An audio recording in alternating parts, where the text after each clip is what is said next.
Okay, I think now would be a good time to start. Haven't I haven't done a stream even a while since Pokemon Leaf Green. Anyway, welcome to those who've just to the very few people who just just come in right now. Welcome to the stream. Because I'm going to be today I'm going to be streaming a game that was made by the same creator of the Sonic before the sequel, Sonic after the sequel, and Sonic Chrono Adventure. And let me just switch. Oh no, it's not studio mode. It's Okay, let's. All right. I'm gonna turn the sound down a bit here, and then I'm gonna press start.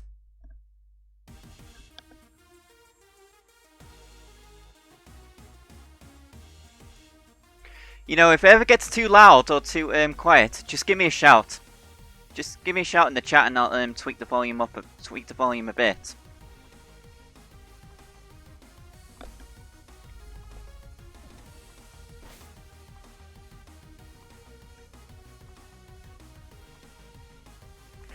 Okay, so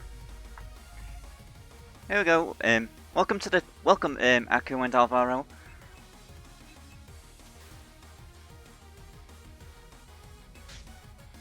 Alright, so just want to make sure the settings are alright. Alright, to those unfamiliar with Spark the Electric Jester, this was made by a guy by the name of Blake Feppard. He is best known for creating two fan games which are very popular ones in the Sonic community.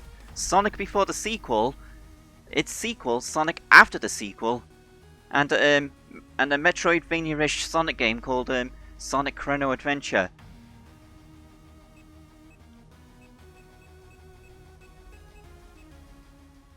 Actually, I can turn the game volume down here so that way I can hear myself speak.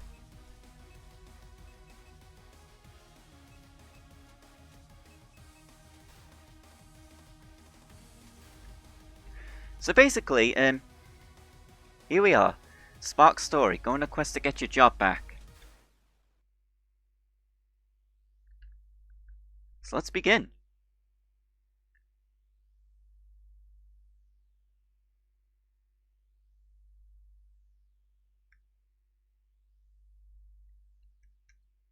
Hang on, I'm gonna reset the game. Just hang on a minute. Wasn't supposed to stay on the black screen like that.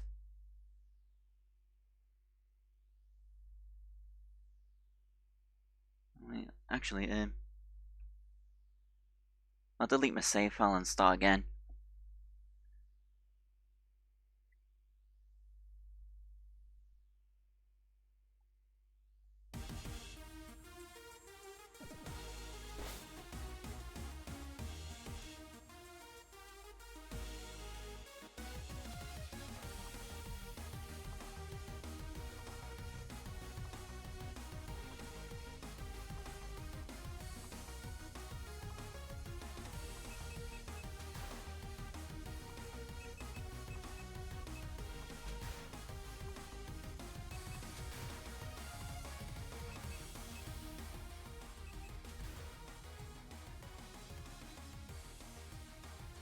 Hang on, can you guys see the game screen? Because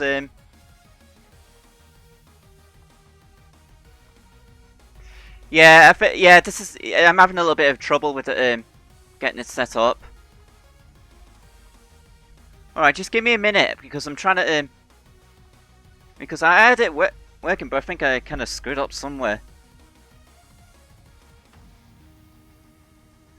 It's all right. Yeah, that's what I'm trying to do, but I had it working, but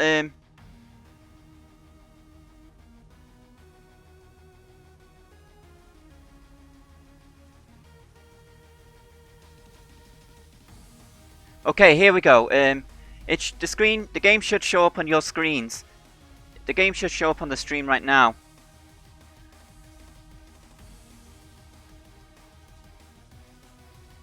Okay, I can see it on my on the dashboard. So, all right. So it should be all right now.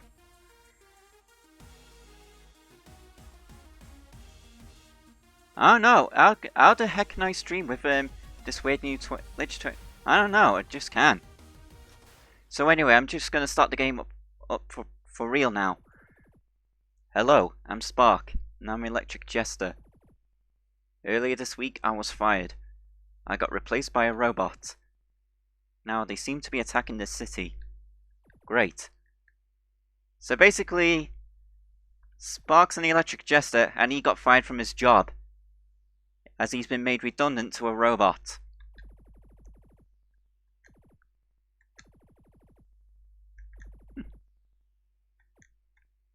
Alright, I'm just gonna show off the tutorial, just so I can just show you the controls for the game.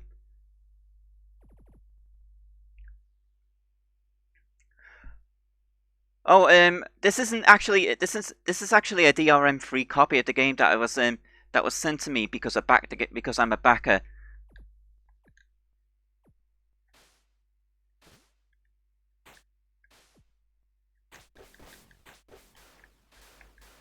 I'm using the PS3 control for this, so so everything that I see on the screen, I'm using the PS3 controller. So X would be jump, square would be the attack button, and I can press either the L and R buttons to do dashes.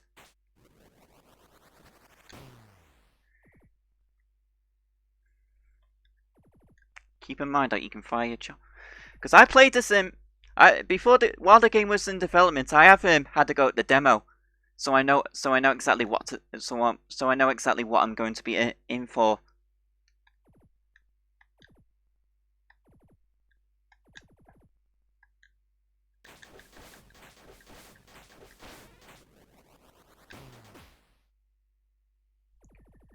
See, that's another mechanic.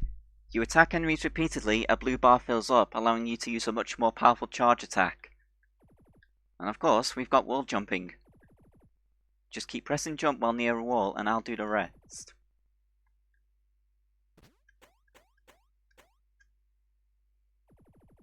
That's all for now, but there is a lot more I can do.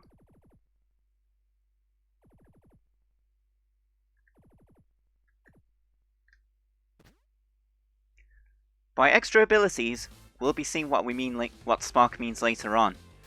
So now we finally get into the game. If anyone who's played a classic Sonic game in their life will know exactly how to will be kind of familiar with how Spark plays. He plays just like Sonic, except that instead of simply just jumping into enemies and doing rolls, you've got all sorts of moves to use.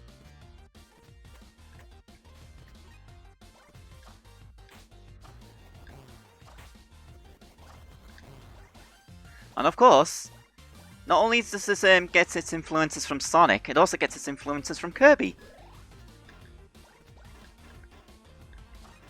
Because we can now use a hammer.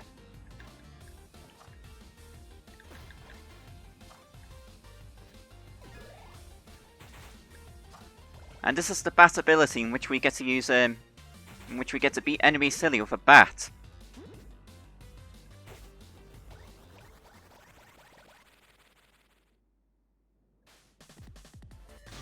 Also, as you've noticed from the stock icon in the bottom left, our hammer ability is saved in reserve.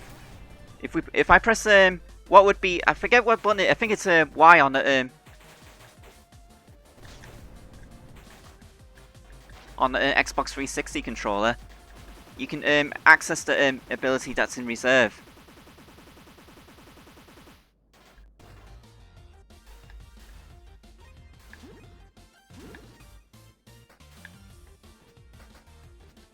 You could also say that there's some Mega Man X influences in this.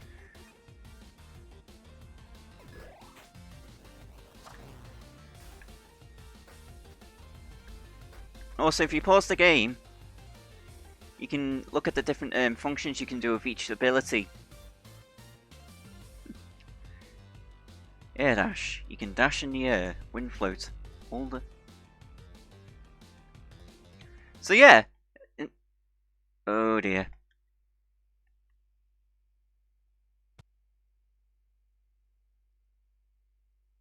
So yeah, the pause is kind of a little bit glitchy in this game. Alright.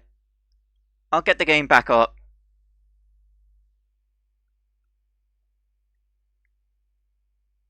There we go, it's up. Yeah, the game crashed.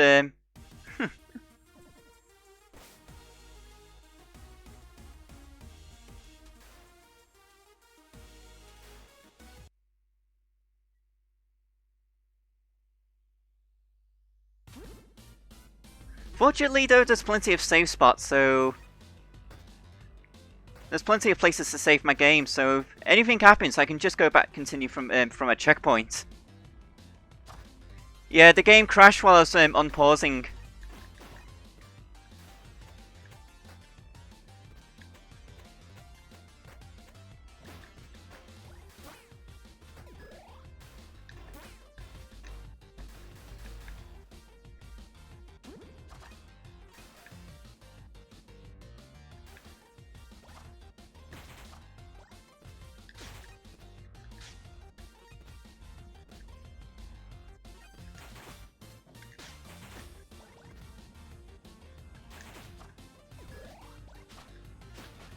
Night ability.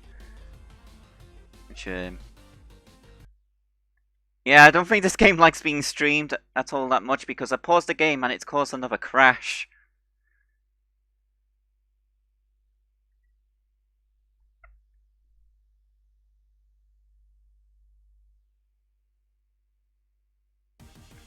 But fortunately though, I'm actually thankful that the game saves at checkpoints because whenever these crashes happen, I can just reload from the checkpoint. From this point on, I'm going to refrain from pausing the game. Unless I really have to. So that means, as much as I'm gonna have to go blind on what some of these power-ups, what the abilities do, I can probably just figure them out myself.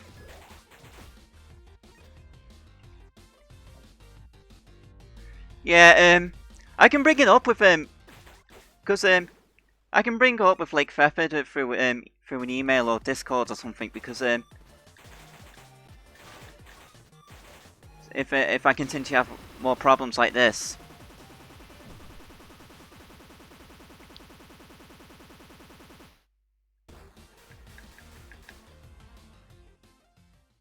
Oh, with that, we finished the first stage.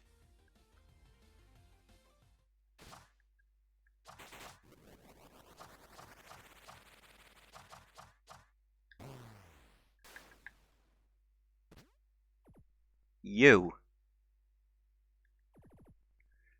the one who took my job. And not very surprisingly, you were terrible at it. Yeah, but that was only just like the first boss in the game.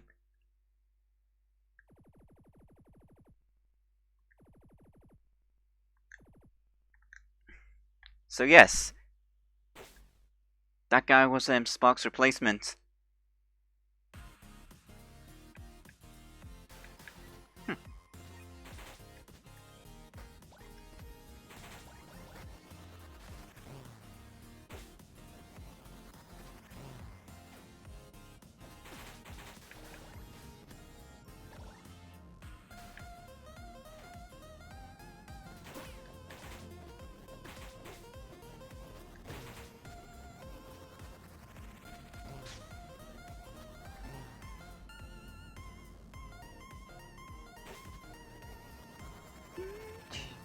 So here we are in Flower Mountain Canyon.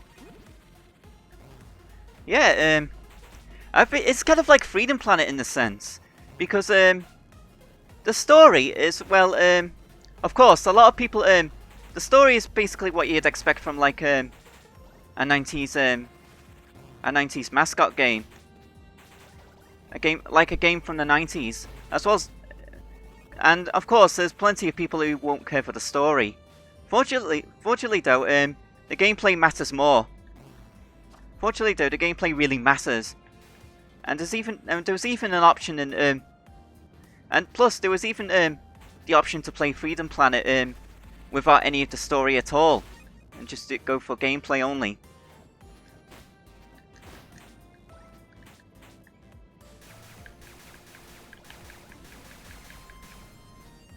But I keep as you saw there, when if I keep dashing at a wall like that, I'll eventually go up.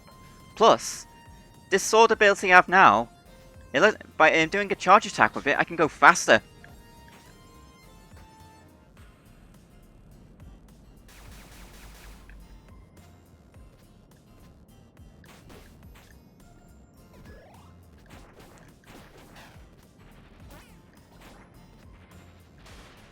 Whoa.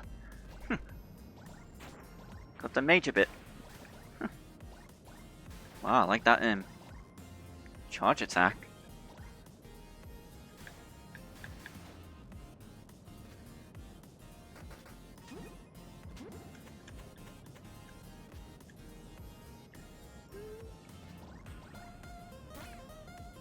Oops.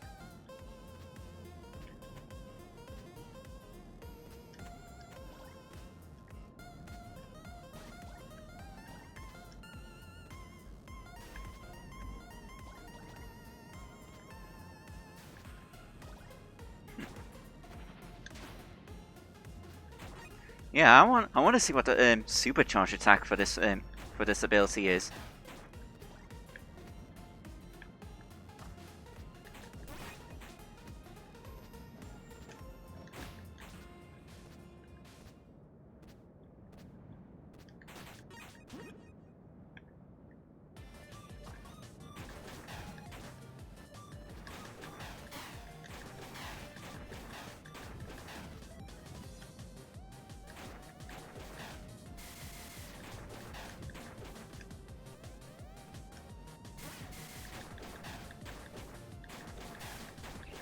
Come on, just a bit more.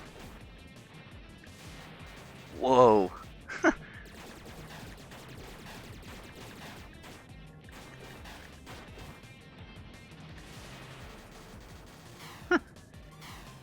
Wow.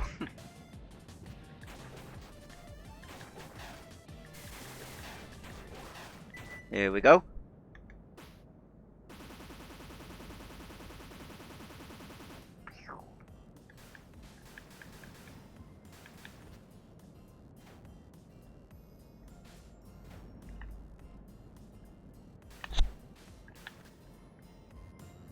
And that's the end of that stage. Alright, just give me a minute.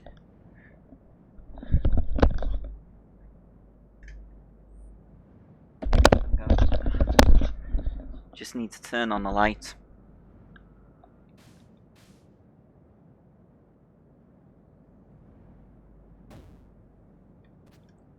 Huh. Ah. Okay, stage 3, Network Coast. Which I remember was also another level that was in the demo.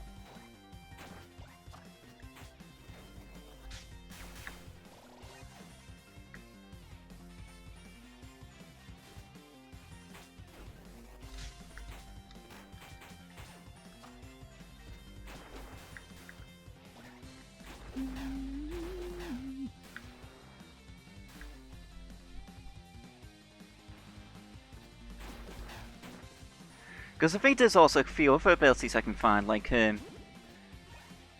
there's fire, of course the obligatory fire and ice power-ups, as well as an edgy power-up. Looking for Steam Key. Well, I could request I could ask for a Steam Key since I'm a back of the game. I could request a Steam Key so I can have a copy of this for Steam. But then again, the game's not that much anyway. It's like £10.99 for me.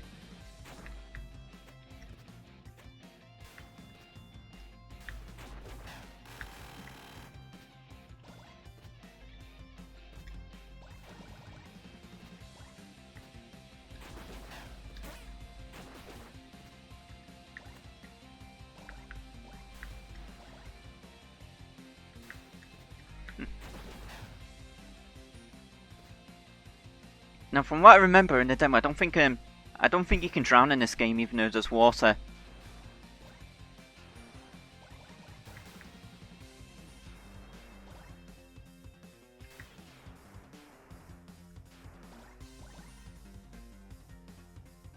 Oh, stream key. Alright, I think it's you should, if you're looking for a stream key, it should be I think it should be on your dashboard. And here we got this, and we've got the edgy power up. No, this does not turn him into a Shadow the Hedgehog, but it does turn him into a ninja.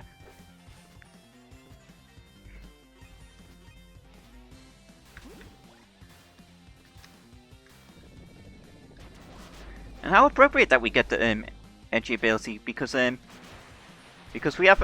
mini boss here is a pirate.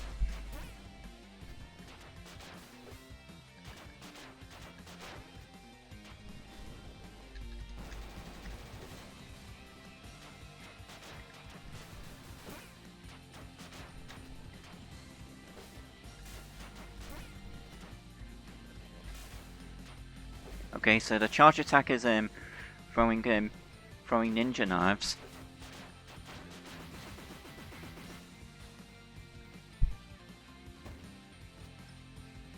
And he's dead.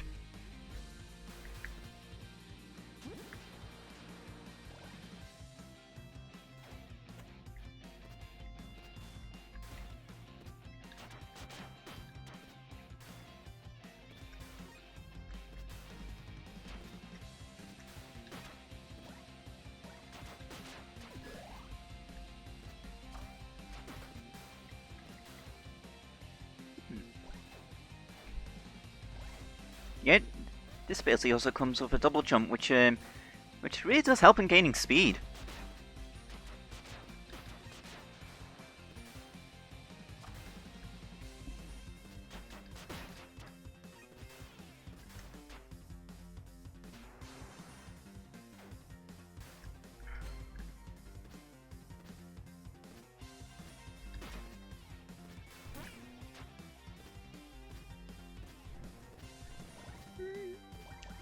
Also, just like our Sonic games usually tend to have really good music, the music in this game's also top notch as well.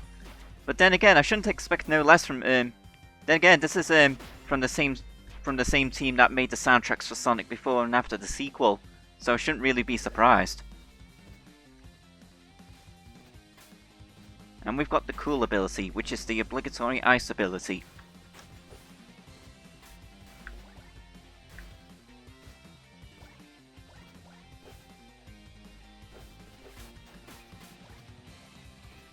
Well, that's another edgy ability. Already got one in stock.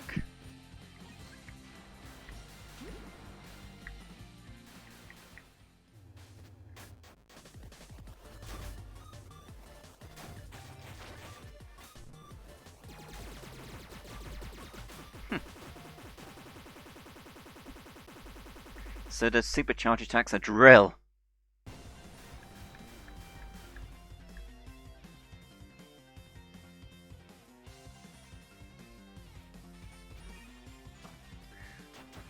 Oh, I know what this one is. It's the board ability, in which we get a jet board.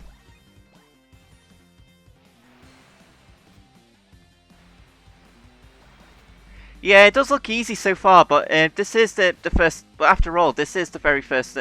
This is like the first couple of stages.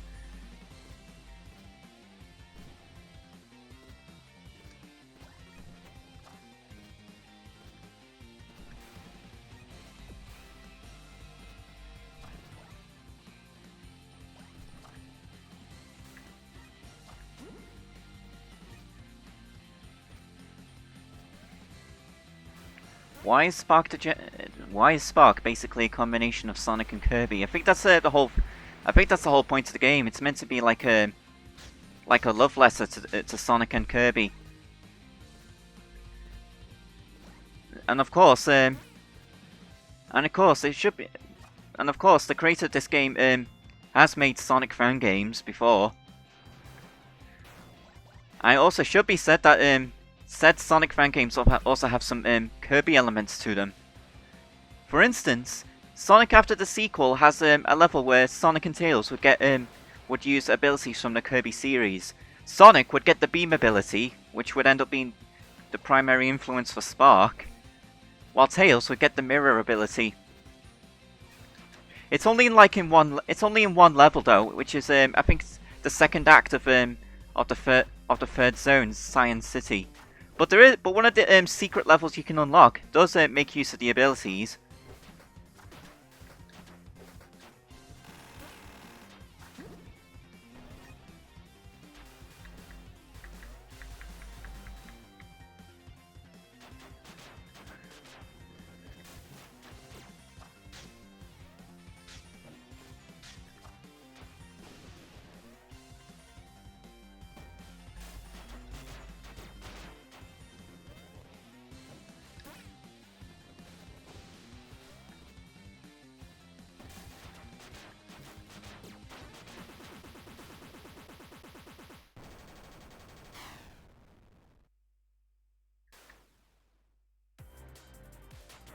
And there's the real boss.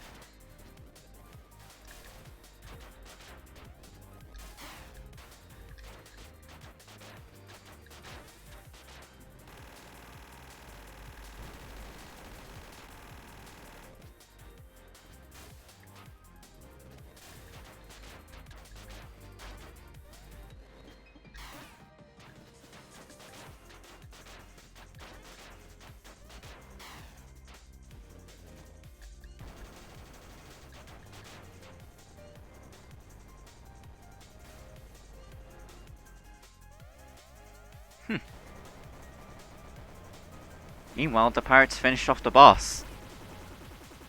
And of course, that hurts. Be careful.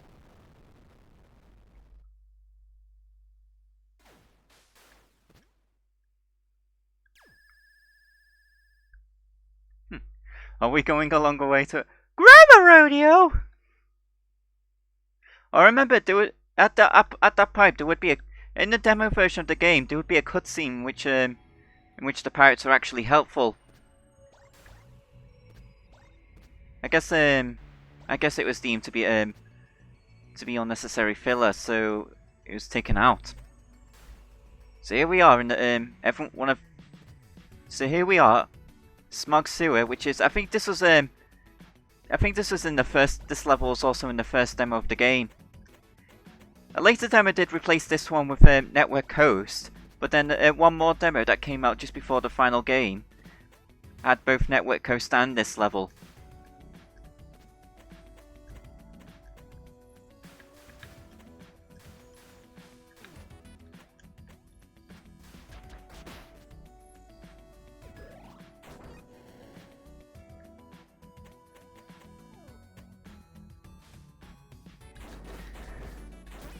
Can't have a game with multiple power-ups without fire.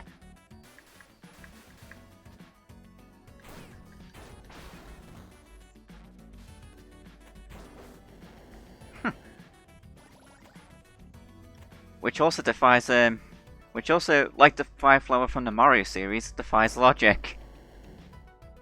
I'm very clearly in. Okay. I guess I was wrong. Because I thought those water pipes were like water based.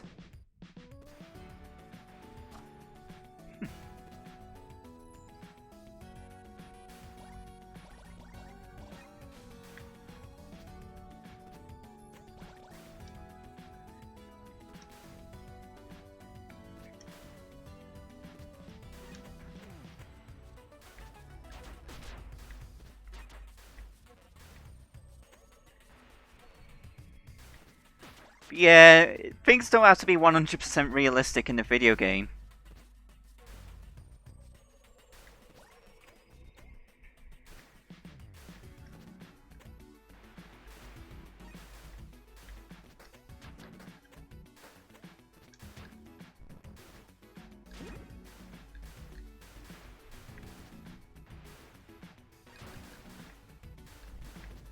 I'm just breezing through this.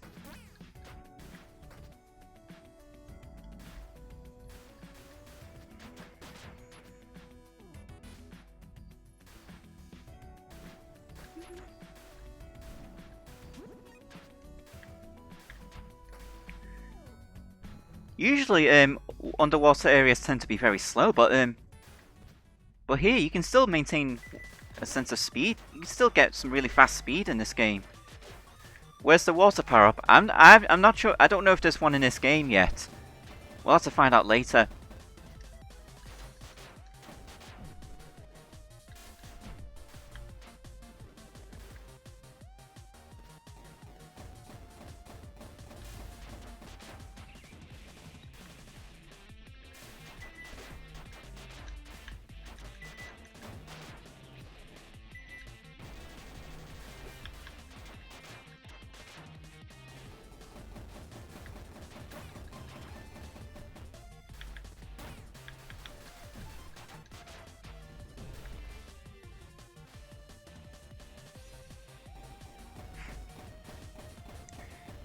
So yeah, this game actually fares really well when it comes to underwater areas because there's no air meter, so I don't have to worry about drowning.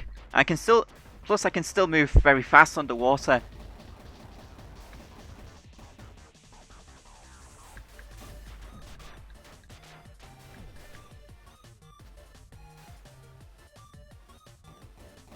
So this is nowhere near the levels of Labyrinth Zone slow.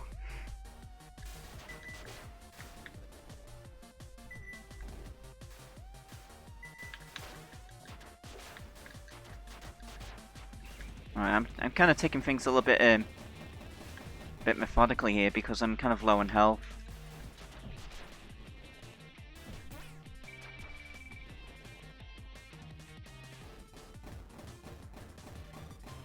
Yeah, at this rate I'm probably gonna die. Oh! I think I've got one more hit point.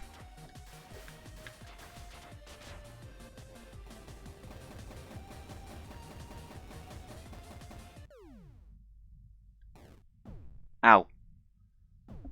Yeah, I'm dead.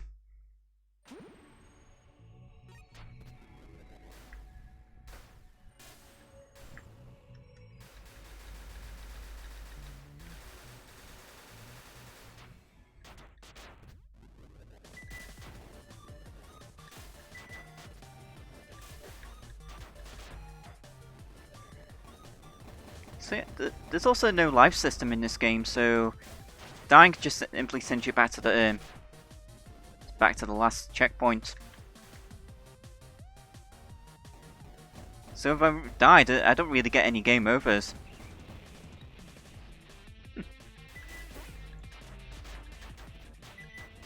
I kind of think that death animation was kind of like sort of kind of similar to Rystars, where the screen blacks out and then your character just falls. Except Rystar had had his last hit point fall on his head.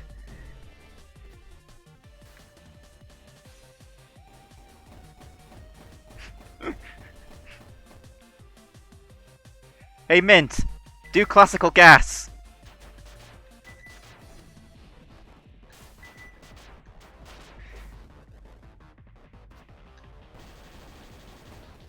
Oh, oh, the supercharger can. Oh, that's right. Edgy supercharger attack can still kill the boss while off screen. That's really good to know. That's really useful.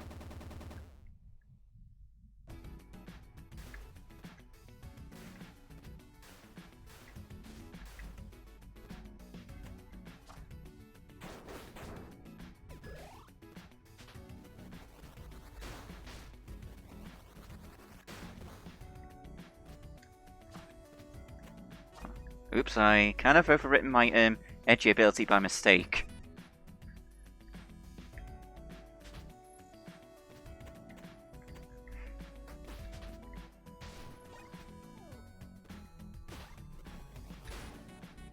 Or at least the charge attack from Fortnite gives me gives me horizontal distance.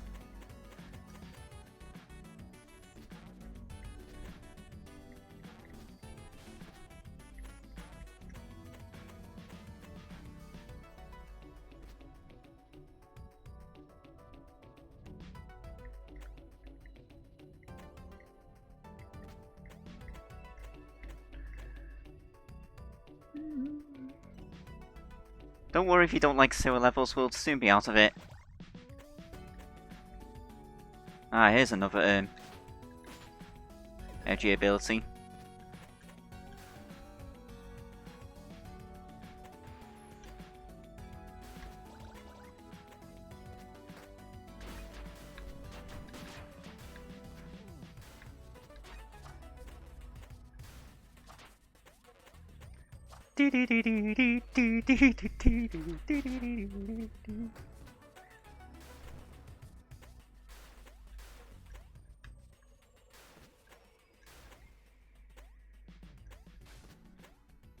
Oh yeah, I forgot. There's double. You can double tap to dash, just like you would in Kirby. There was an option for this in the options menu, because if we wanted to, we can disable air dashing.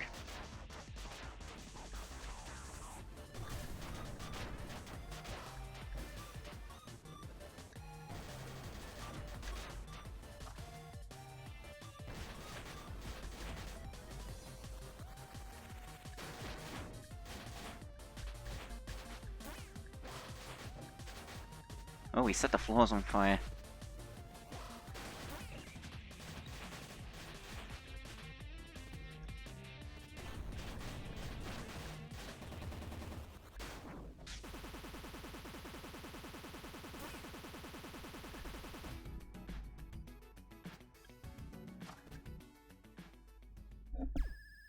Stage clear. Alright, from this point, since this is the last level of the demo, from this point on, everything's going to be a blind... Okay, from this point on, everything's a blind playthrough. So expect me to, possibly might explore a little bit.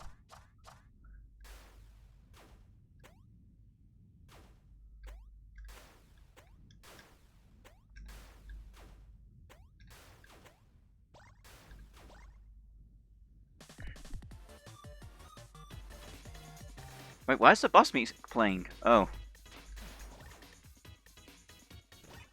Gets dashy.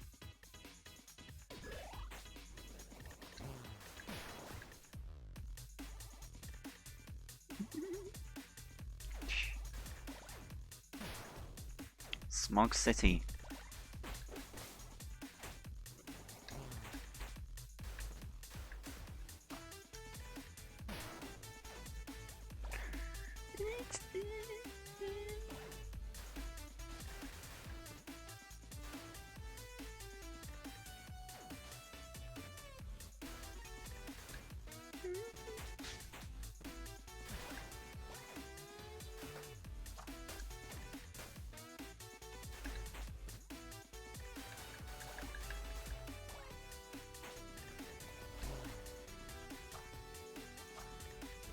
Oh yeah, I forgot, the wind ability lets me do the, do a roll attack, just like Sonic.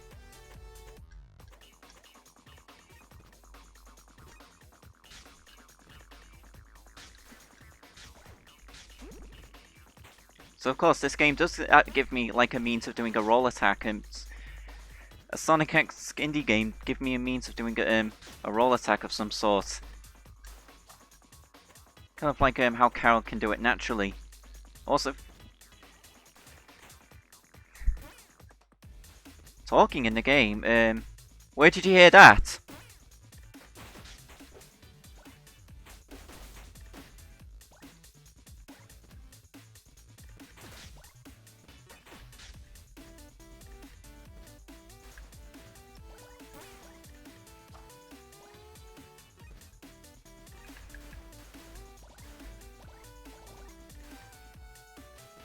The electric bat, oh, please don't get dashy.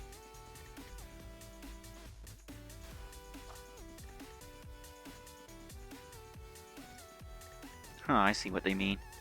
I see what they mean.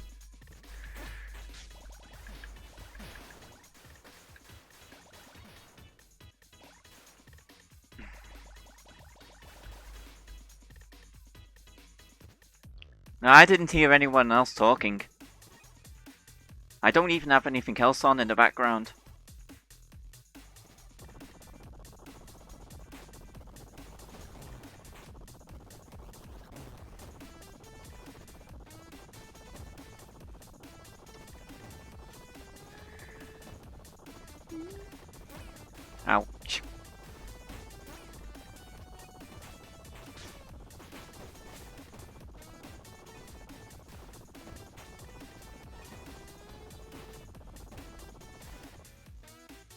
Okay, I assume you are the boss.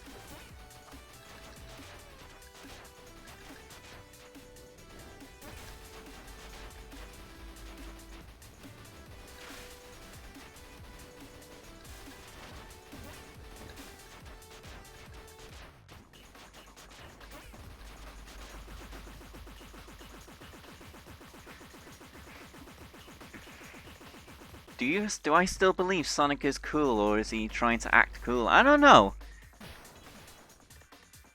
It's I don't know how to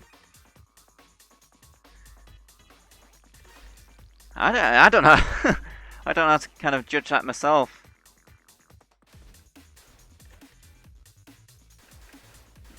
Then again, because like he is like he was really big in because he is really big in the 90s and all that. Then again, it's completely subjective on whether you think he really is cool or is trying to act it. But that is if we're talking about Sonic as a character.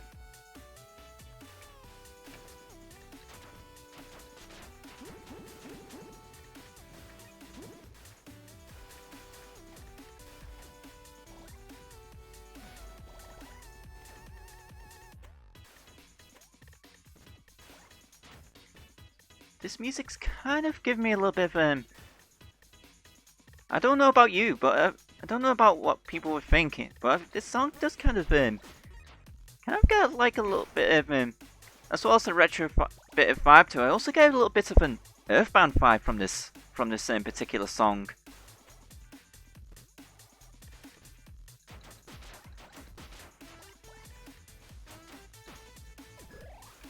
Yeah, I'll put I'll grab myself hammer for the sake of power.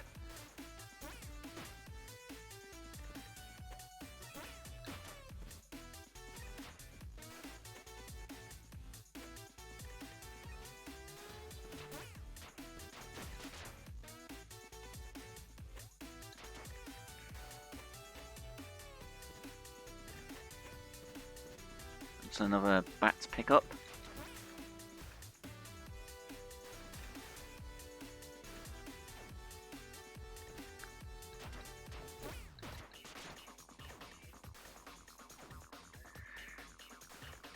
That's a knight again.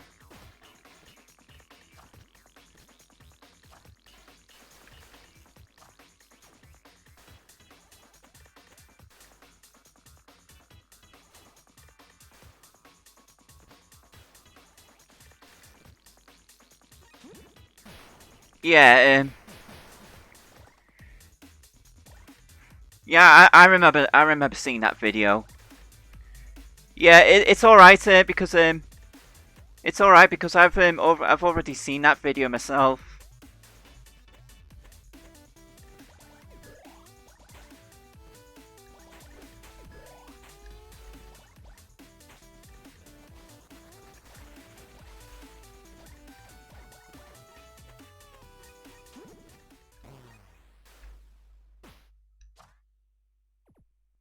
You.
Then yeah, these are kind of like weightless animations, but then again, this is all just what. Well, I think all the whole game was. I think this is mainly just one guy making this game, plus extra people for the music.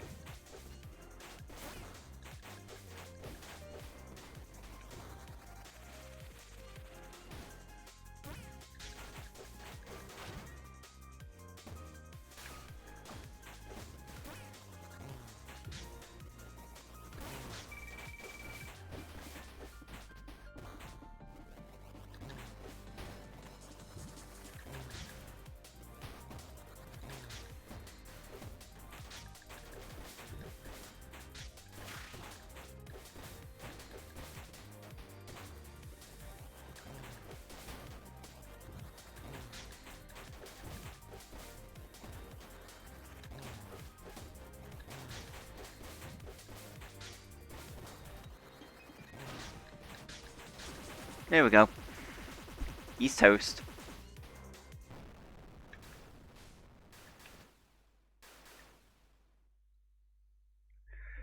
And Smog City is done.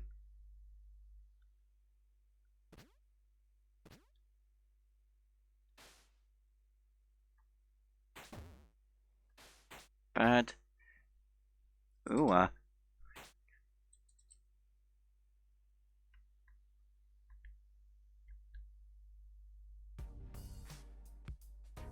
Stage 6, Sunset Heights.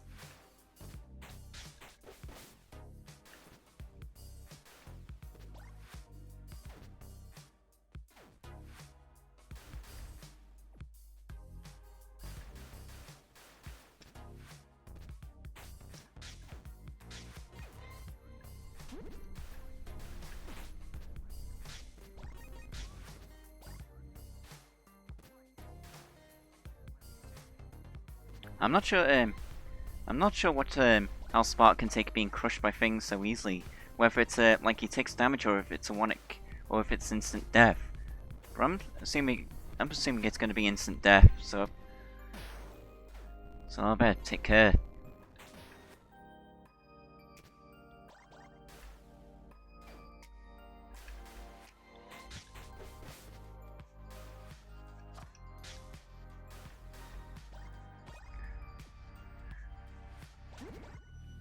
I'm just hoping some point before the end of the game I can show off I can find more abilities to show off, like the gravity ability, which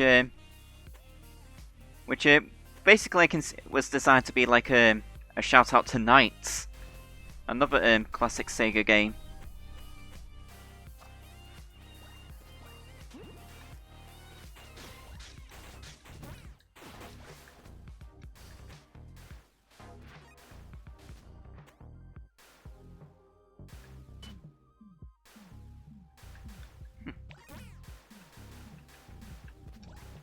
I'm just going about cheesing all of these with wind.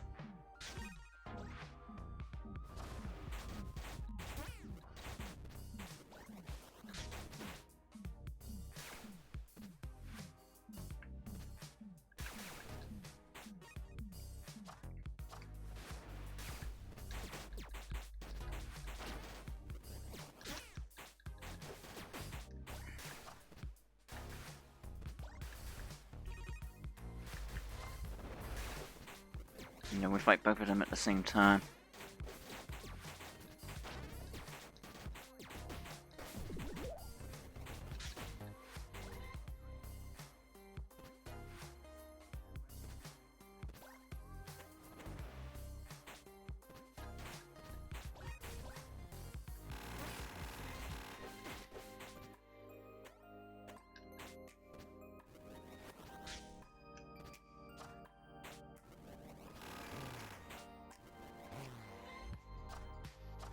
I think I'm good. I'm good with the abilities I've got. Oh.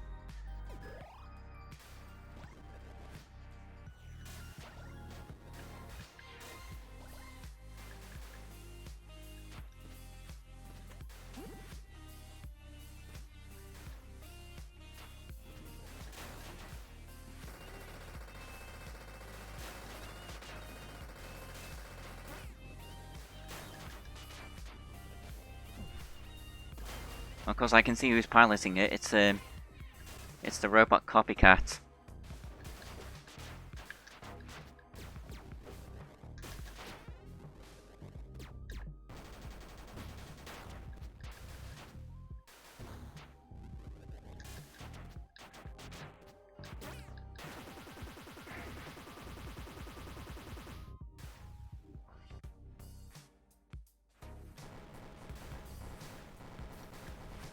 Oh, thought that was going to hurt me.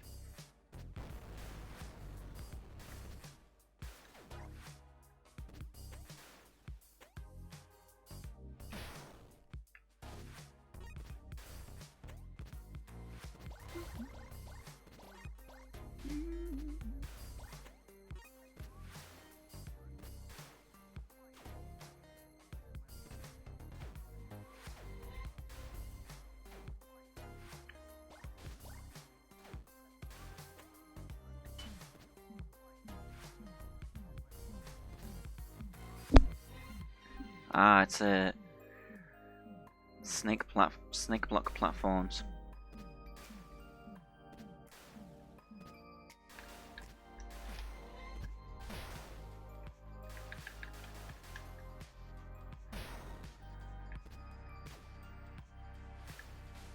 Night.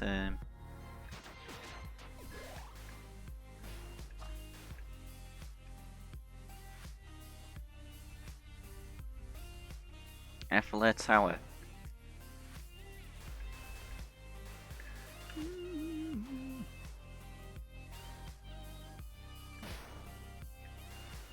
Whoa.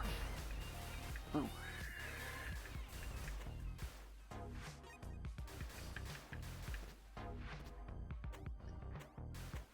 Here we go.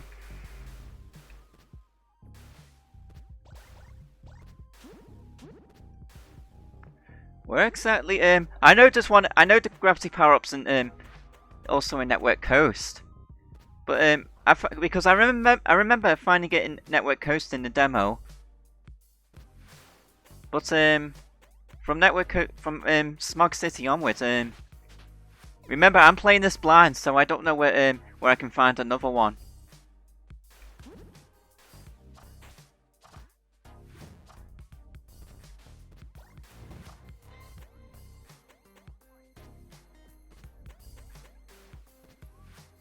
I think that one is fire.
Thanks for the health pickup.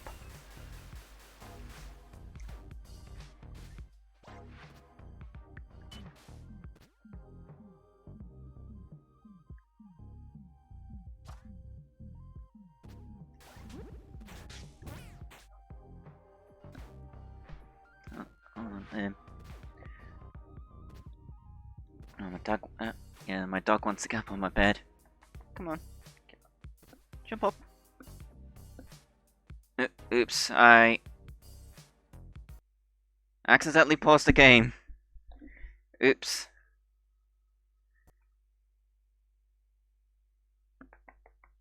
Cause I got distracted by my dog. She wants to sit with me, but I accidentally pressed pause. I'll be back where I was.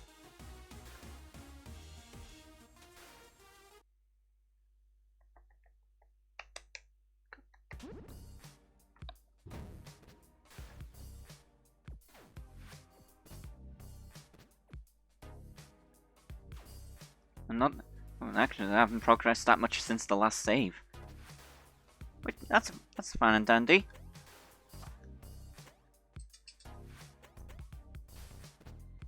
Yeah, I don't remember the game crashing. When I did a little test of the game before doing the stream, I don't remember it crashing like that. I think maybe it's because I've got the game. Maybe it's because I'm actively streaming the game in like windowed mode or something.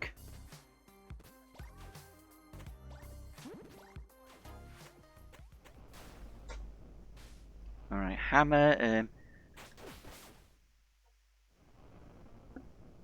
Yeah, I'm gonna take hammer.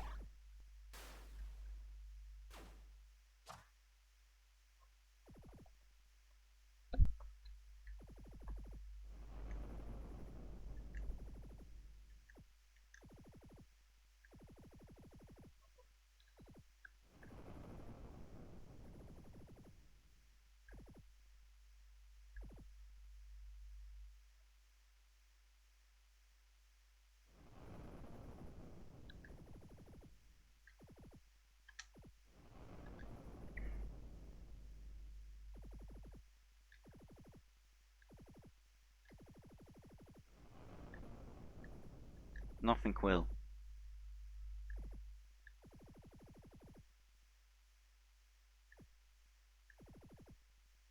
Yeah, I'm just going through the dialogue really fast.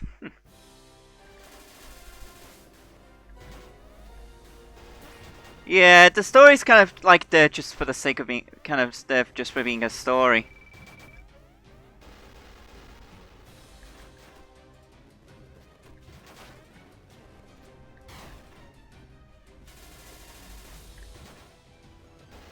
It's, you would say, it's kind of like Freedom Planet since people care more. Once they've seen the story once, they just play it for the gameplay.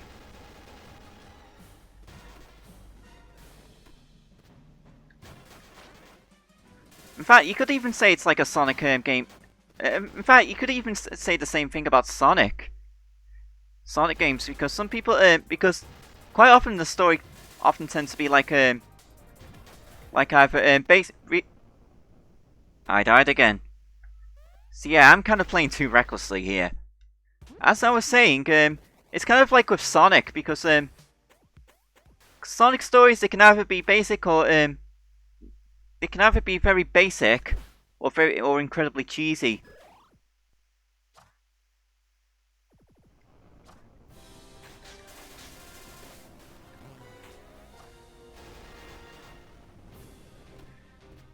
So I guess this kind of holds true here, because like Sonic influences.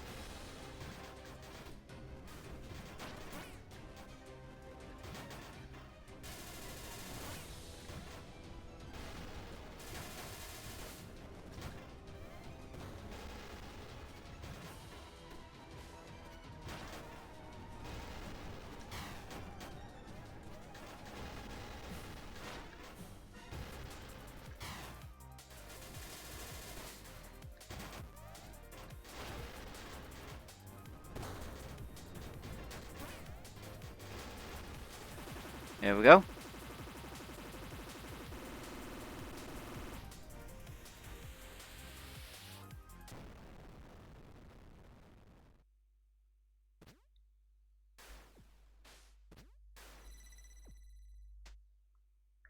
And the gold just falls from the sky, just like in Sonic 3.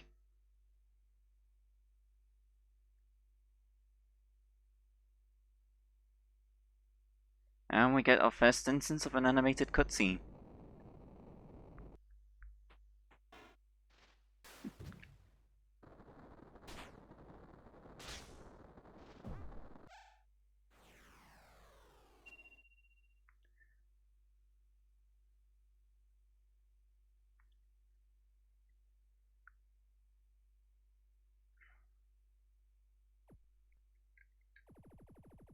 So it seems like every robot is going to the north.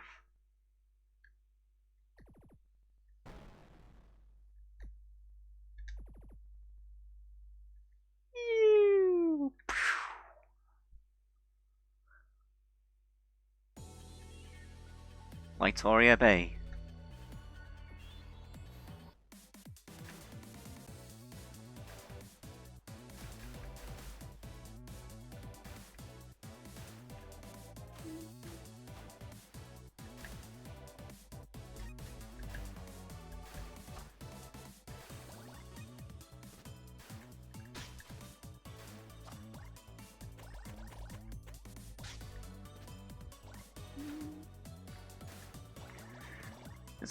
This kind of seems like a little bit of a, oh yeah, a theme park level. I see the Ferris wheel.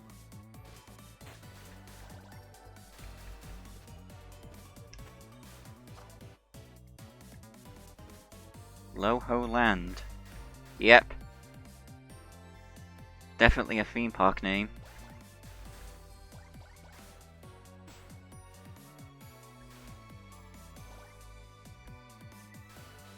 Oh, already got Hammer.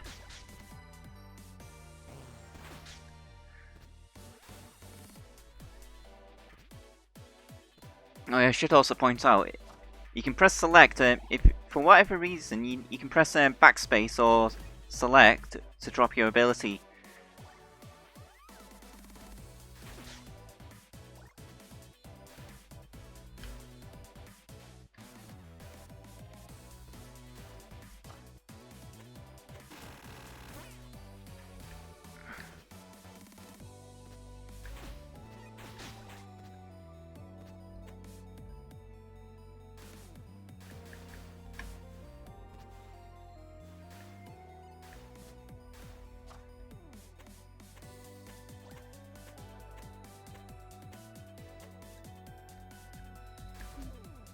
Huh. I think this might be a Baka-related cameo appearance. Because I think this is one of the I think this is probably part of one of the stretch goals.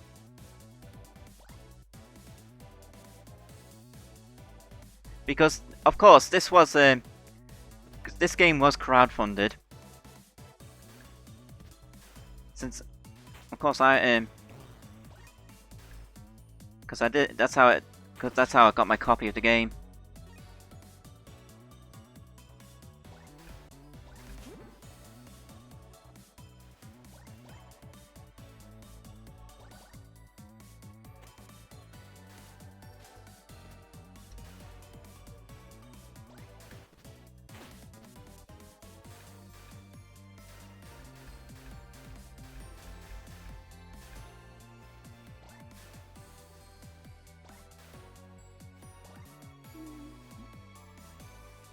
It's definitely one of the most probably the most speed-centric stages in the game.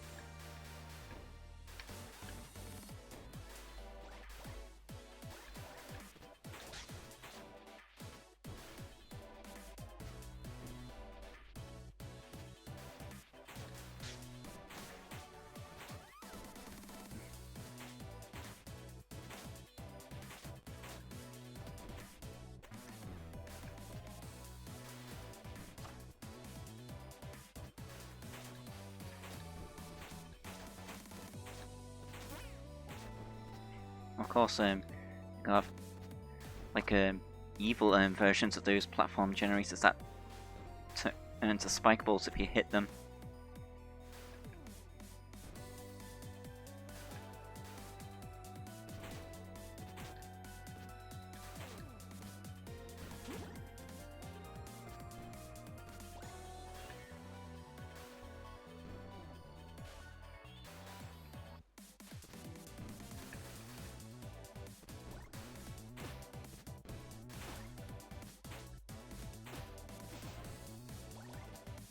Oh yeah, also coming out at the same time as this game is on Steam is Yooka-Laylee as well as well as a PC port of Bayonetta. I've had a go of just before setting up for the stream. I had to go with Yooka-Laylee for a little bit and controls really well. Controls really fluidly. I'm actually liking it so far.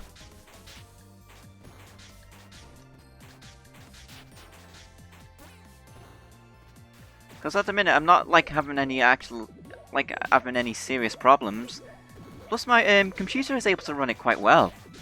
I wasn't sure of how well my computer would run Yooka-Laylee, so,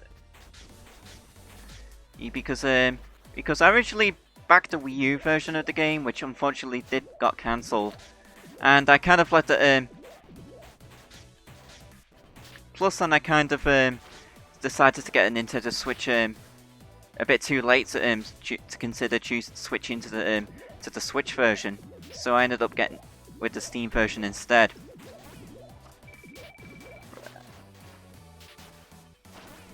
Well, actually, it does let me play the game sooner.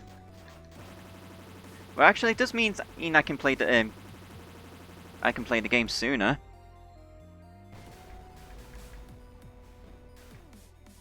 As for Bayonetta, I've got Bayonetta on my Wii U, both that game and the sequel, but I've yet to actually sit down and play through it.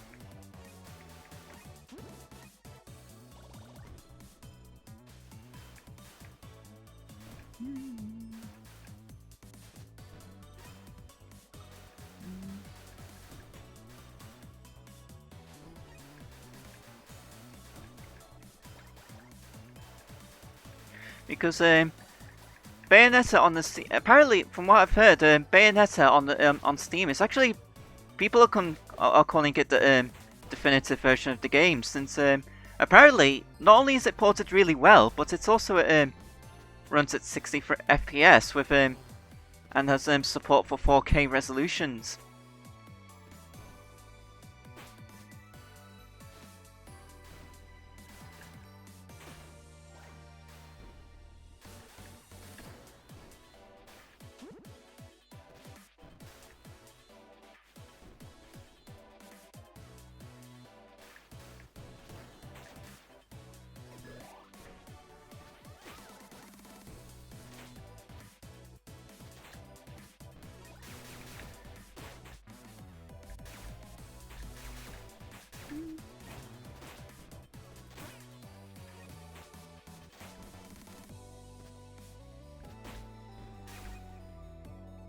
There we go, I'm going the right way.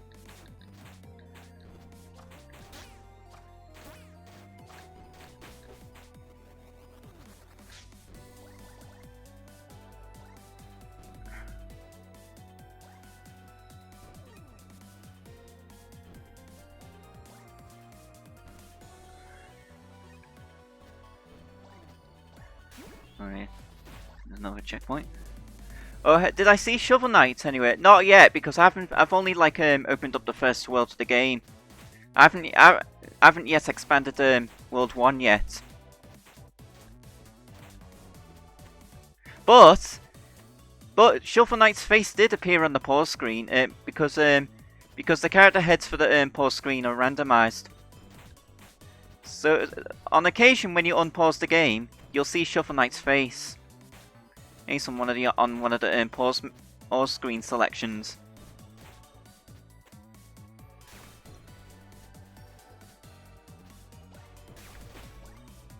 But I did see it. But I did see the video of of Shovel Knight's cameo.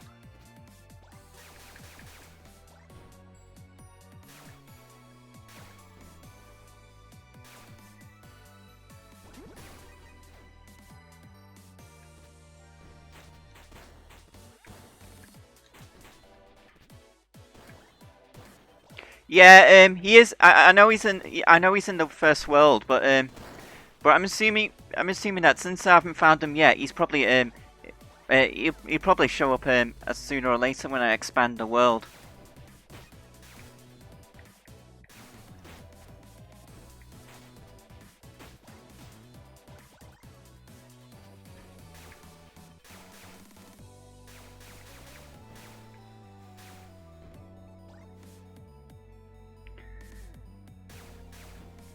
Yo, yo, yo, yo, ho, ho.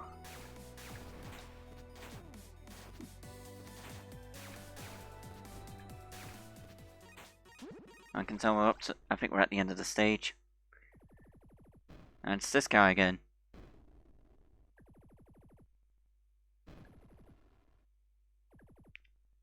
Nanomachines, son.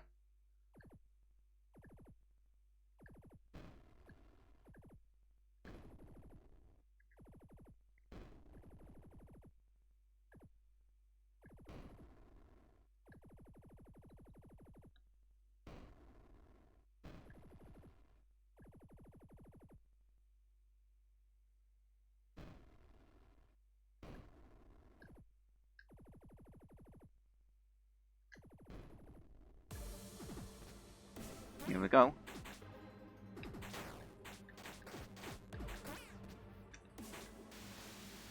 Whoa! You can warp reality.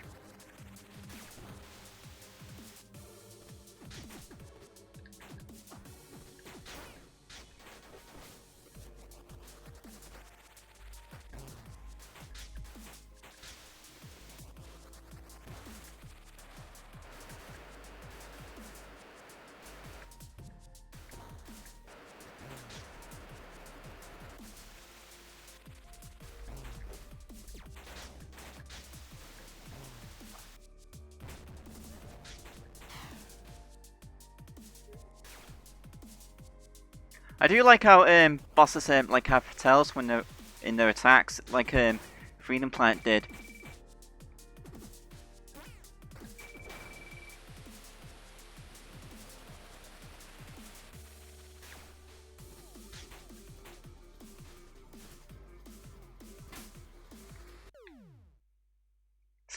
Oops. That's step number 3.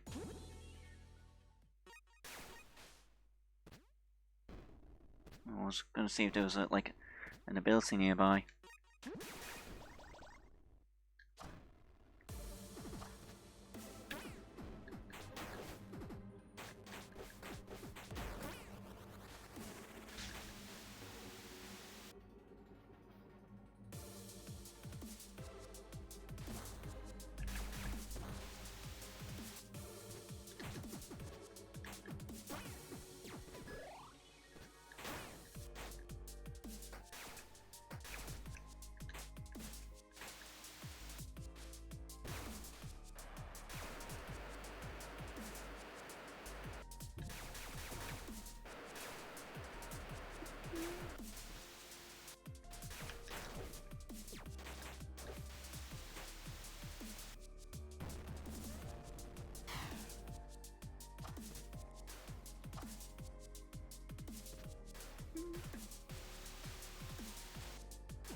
Alright, I'm gonna try and not die from that attack again.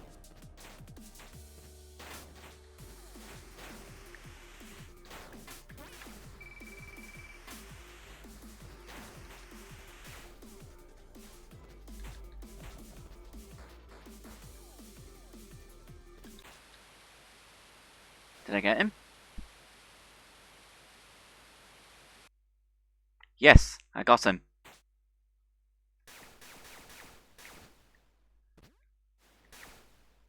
I'm almost dead. I'm almost dead. Good thing I'm at the end.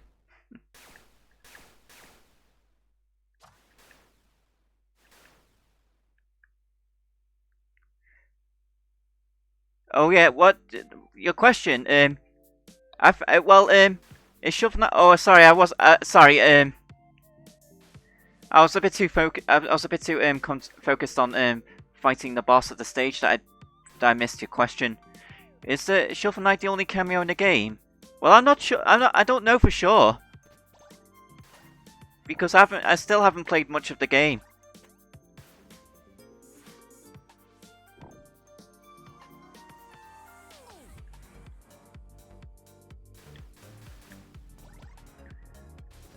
So after so we're finally in a much more natural environment this time.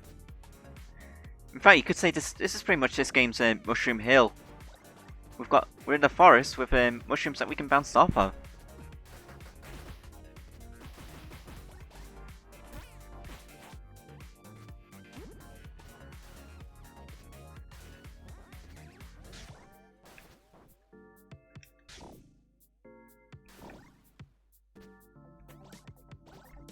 One of the first things I did, like after starting up Ukulele, was that I put up the I went into the game's credits, and the back of credits are monstrous because of so many people having backed the game.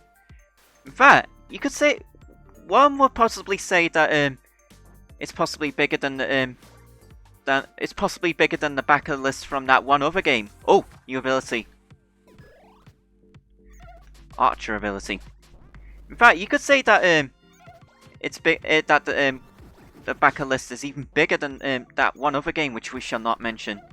But it does. But however, it does things. However, it does things a lot better by adding in controls that let you rewind and fast forward through the credits. So you can just skim through all the names and find whichever name you're looking for. Not to mention, everything is alphabetized and not ordered by some numbers, which makes it far easier to find things. Far easier to find names.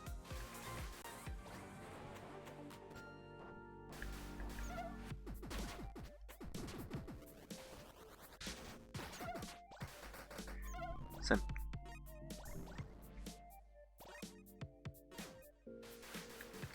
yeah, but I'm not going to bring that discussion of that into this stream.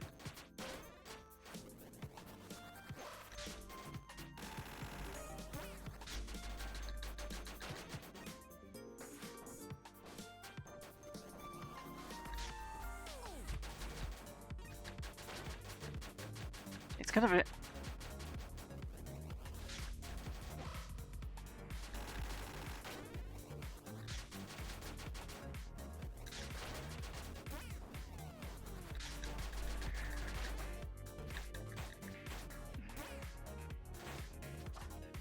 Wow, Archer really makes short work with this boss. Because you can just keep your distance from it and just keep shooting it.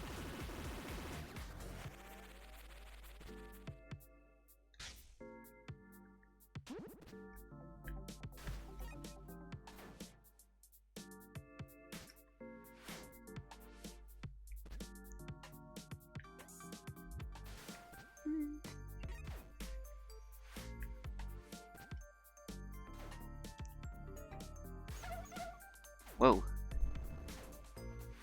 So, okay, based on what I can see from this Archer ability is that it's basically instead of just a more natural bow, I think I've got some kind of crossbow.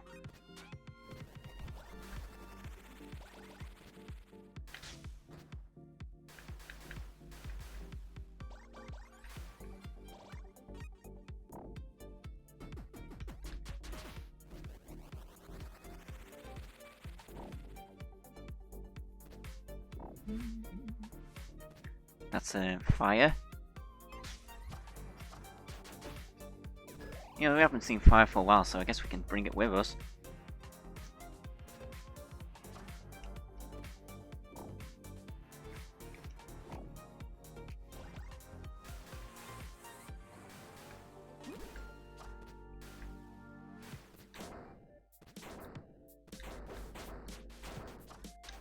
Well, if you're gonna fight with a bow, I'll do the same thing.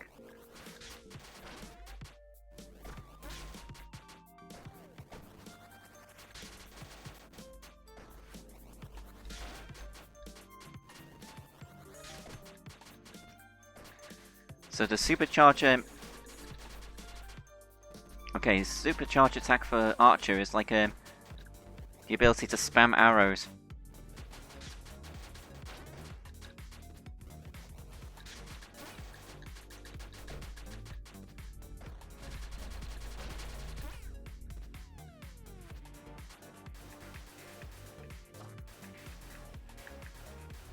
I think we're going up to the next part, second half, where things get back into technology again.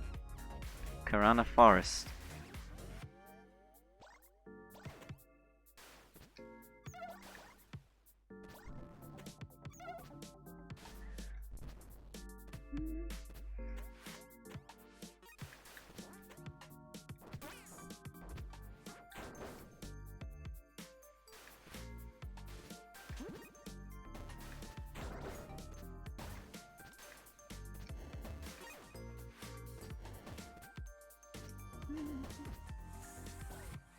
Yeah, this is the Archer ability again.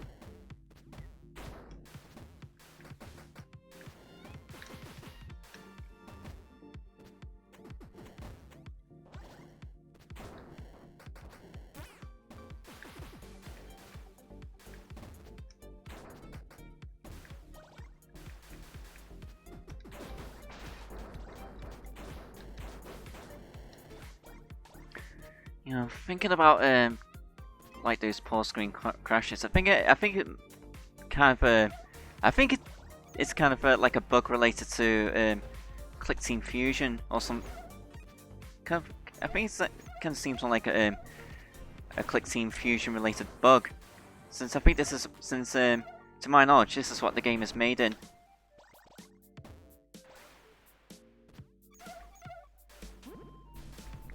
Gotta get me some health. Because I think this I think the engine, I think this is the Sonic Worlds engine, which is I think it's also the same engine that Freedom Planet used.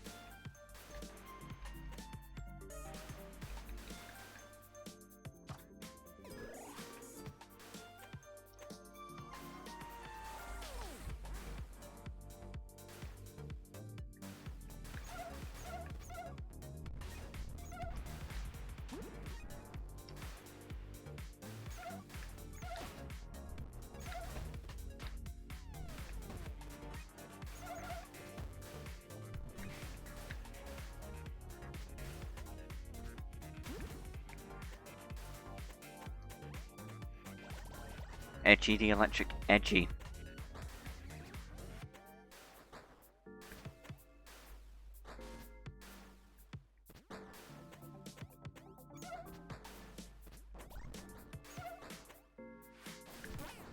Ooh.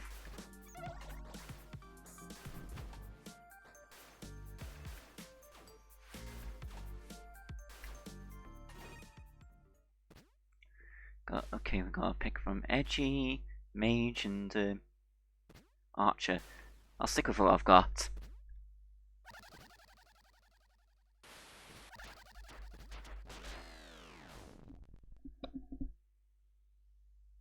Just you?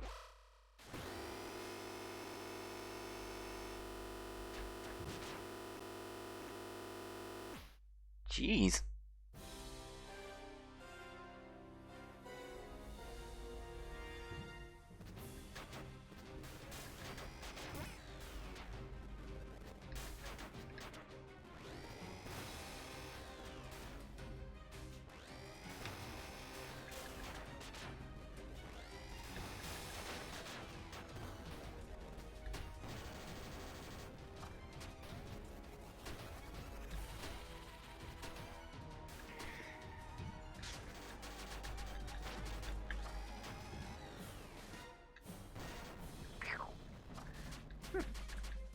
Okay, I've got a strategy down. Okay, I think I got a good strategy for this guy. Spam him with arrows, then unleash Edgy's charge attack.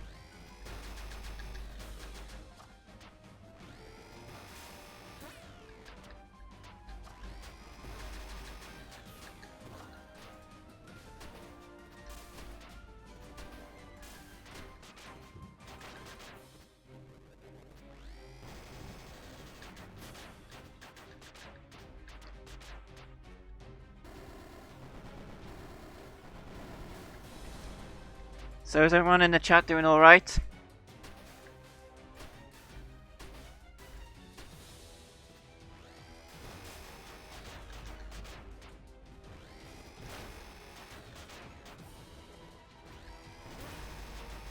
I managed to get the attack off.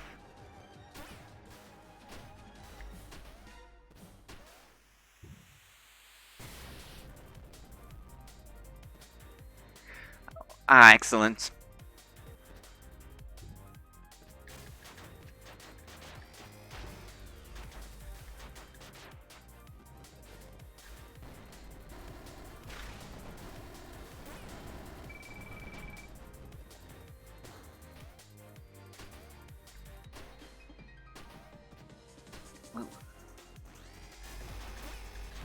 Uh-oh.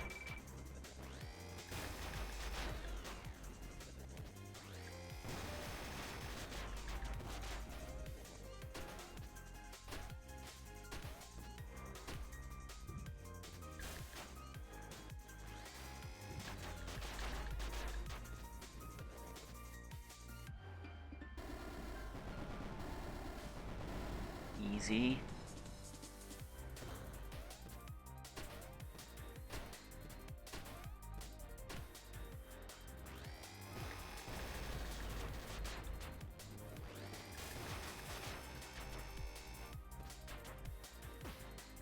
There we go.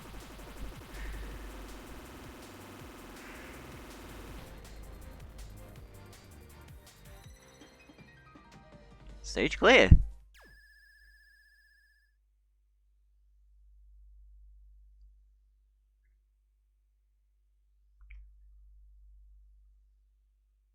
Okay, desert. Why does it have to be a desert?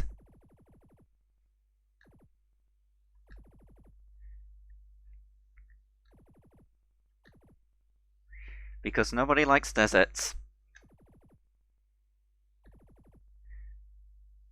At least, well, chin up, Spark. At least, this isn't the second level of the game. How many levels are in this game? I think, checking from the OST list, which I found on YouTube when the game came out, I think there's about 14 levels.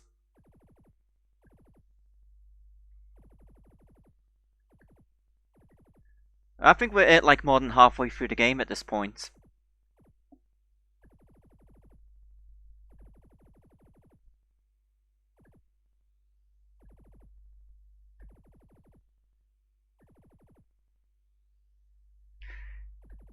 Well, Romalo did say something about having his brain messed with through the internet. 14, like 7 times 2.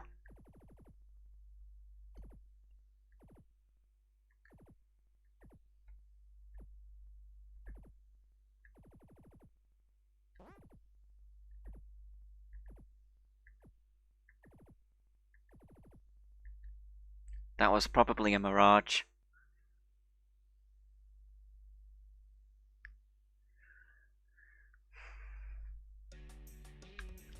Stage 9, Mere Desert.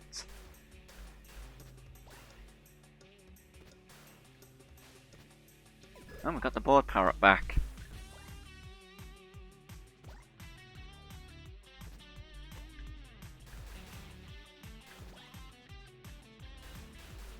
Well, funny this is stage 9 because what other desert level is the 9th level of a video game? I'll give you a clue. I'll give you one clue. It's what this game is based off on. It's one of the influences for this game.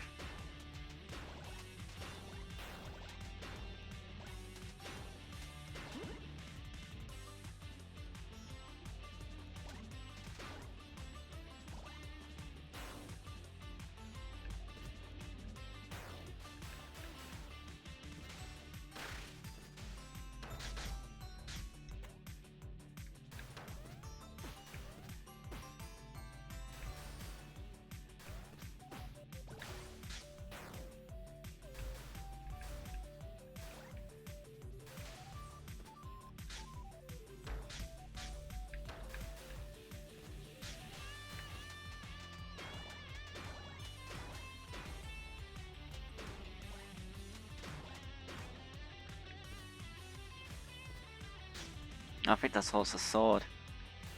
I think that's...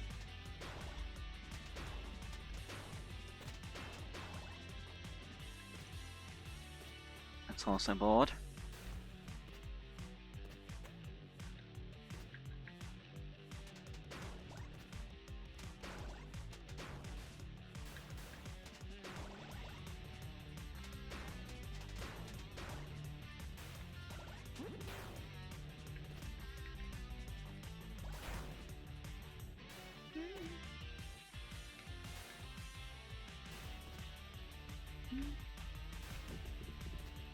Power fluid. Semi-boosted double jump. Huh.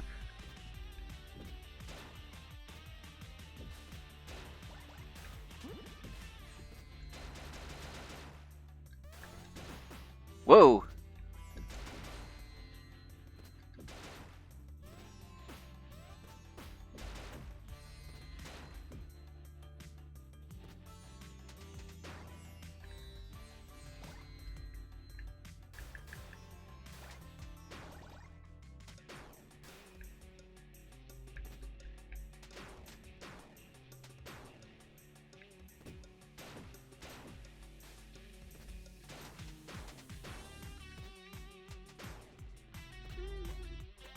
Okay, nothing up here.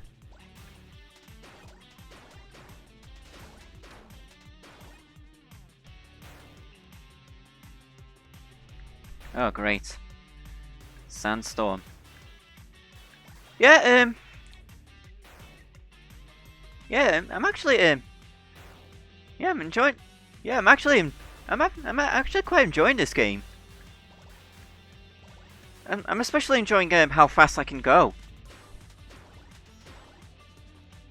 Because when you manage to rack up speed, it's exhilarating. Kind of the only thing, like the only big problems I have is like there are kind of like a few like bugs in like a few like bugs here and there, but it's nothing like seriously damaging. It's just something that I've got to be careful about. Oh, that's cold. So apart from the those random those like crashes I've had like at the start of this stream, I'm having a good time playing this game.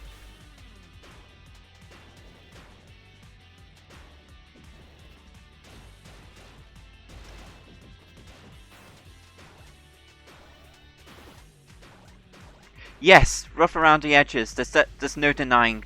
There's no denying that. But of course, I think this is, after all, I think this almost all of this was like done by one guy.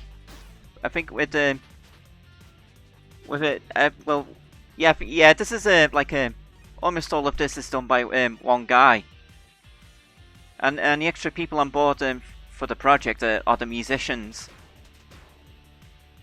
Of course, I must also give shout out to some of these musicians like Falk and Andy Tunstall. And also Funk Fiction, because they've made phenomenal soundtracks for Sonic before and after the sequel.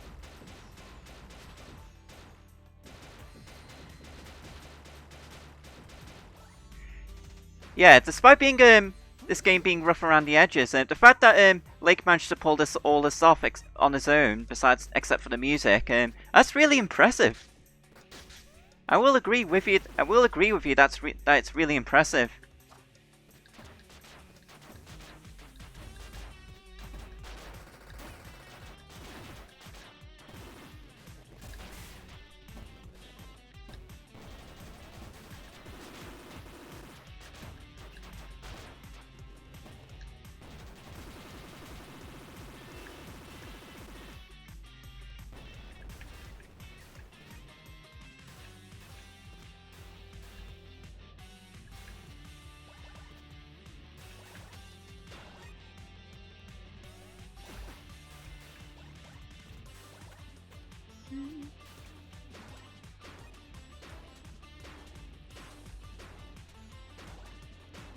Okay, I'm wondering, since we've got oh yeah, Edgy Chest is really good. And it isn't just for the sake of the memes, because I really do like the air dash Edgy Jester gets, as well as that like massive screen nuke.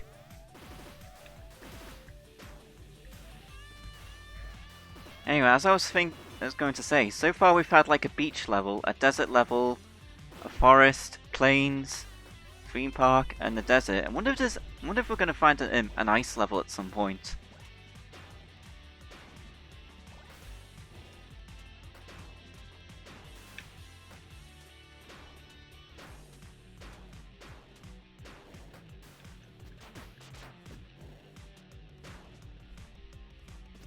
Oh, I think this is it.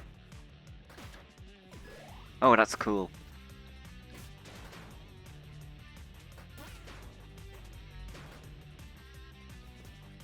Because I'm hoping that I'll be able to find another Gravity Jester before the game is done.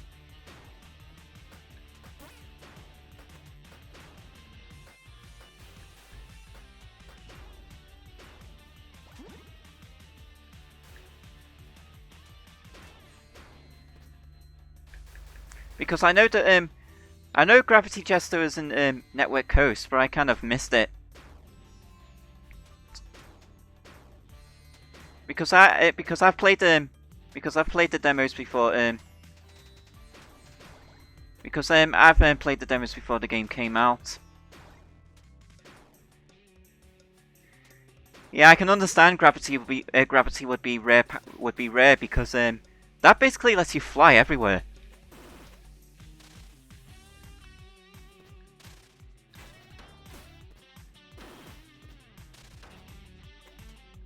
Oh. I can make ice platforms.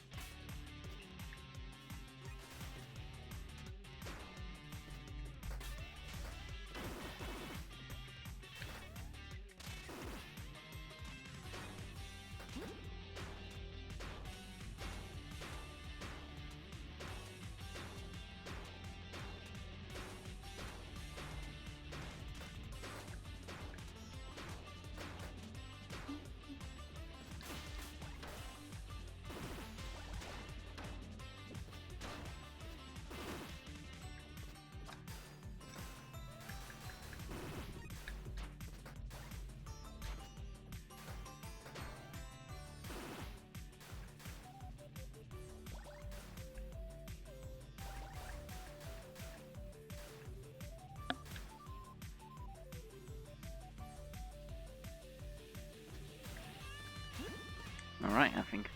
But yeah, no boss fight. Strangely enough.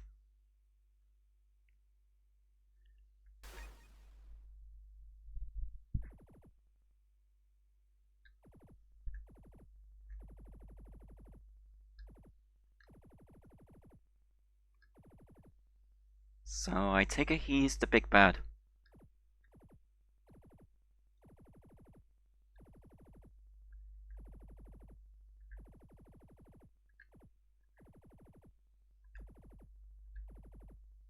Yep.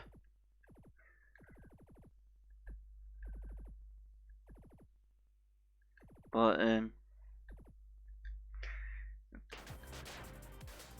oh, now we have the boss fight.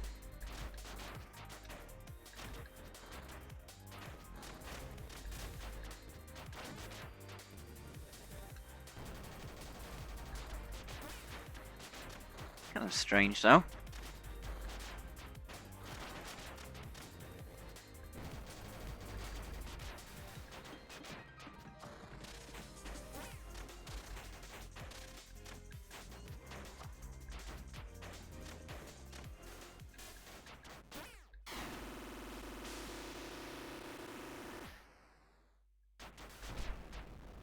Yeah, I think I just saw another I just saw another character just take him out. He he clearly yeah, he clearly wasn't the leader. He is way too small. All for it.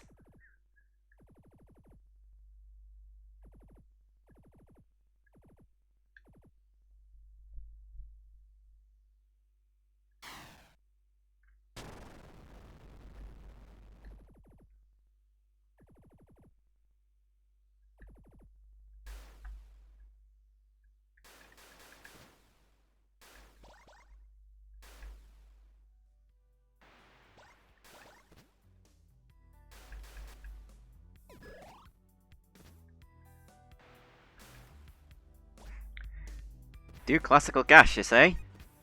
Okay.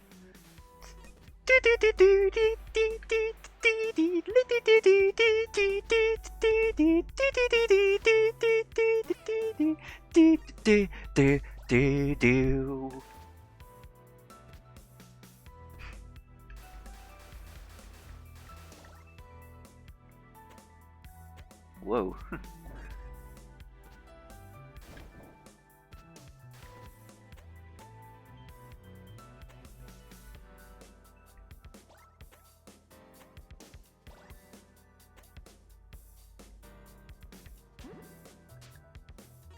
So there's this green stuff that makes me super floaty.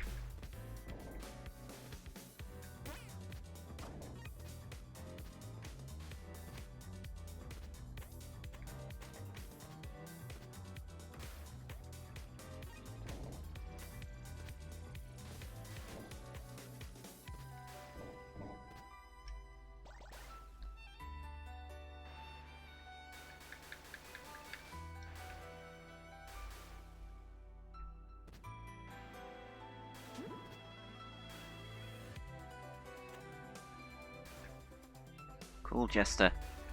Okay, let's...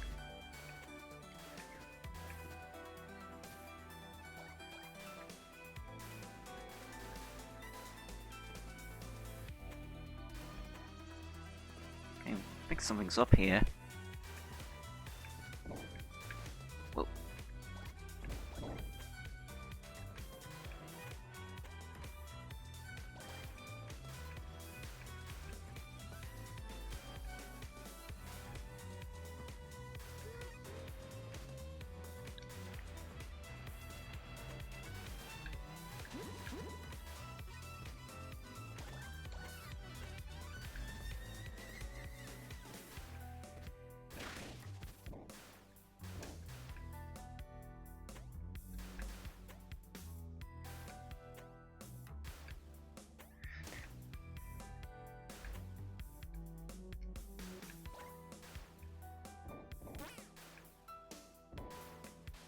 Okay, that probably is going back the wrong way around. Oh no, it's an alternate way. And I'm being incredibly reckless.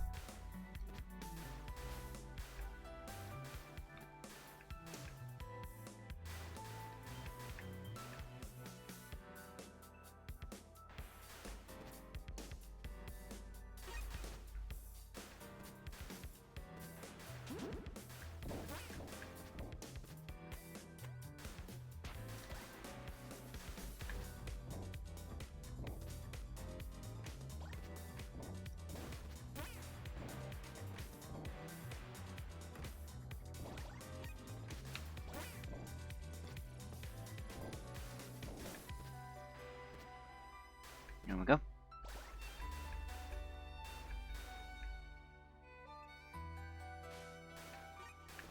You know, might as well discuss, think about it, when, thinking about that, like, classical gas gag, I might as well just talk about what other games I've had the ideas of, streaming, recently. How does lava work underwater? I don't know, I think there's some examples of, I'm not sure how. Maybe it's, yeah, I'm thinking, lava technically can be a thing underwater, because I know there's underwater volcanoes. Does that answer your question?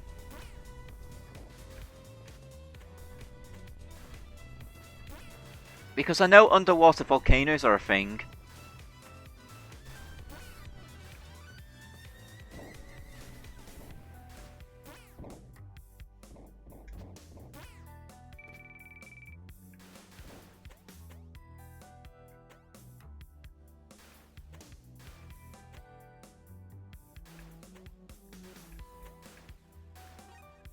There we go.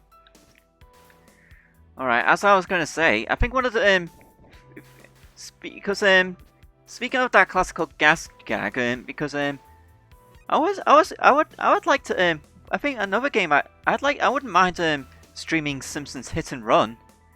One of the very few Simpsons games that's actually a good game. Because I think as much as we know, the Simpsons have had like quite a bit of a spotty one. To say that the Simpsons' track record with video games is quite spotty would be understating it, because there are many Simpsons games that are like usually down in like the terrible scale, on the terrible side of the scale. But we do actually have some like standout ones that are actually enjoyable games, like the Simpsons, the Simpsons Hit and Run. Maybe I could I would like to like do a bit of a stream of Simpsons Hit and Run. Well, at some point.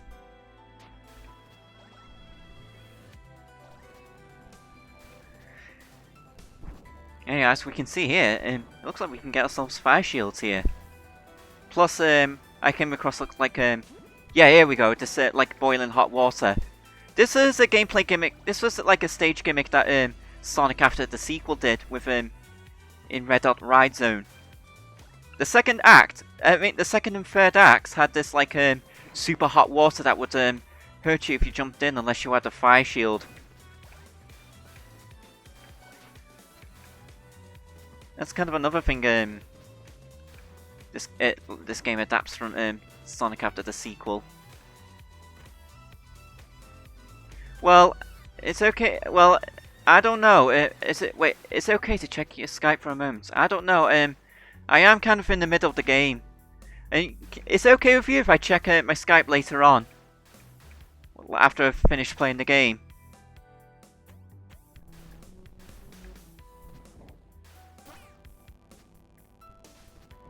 Oh, there's no way I'm getting that back now.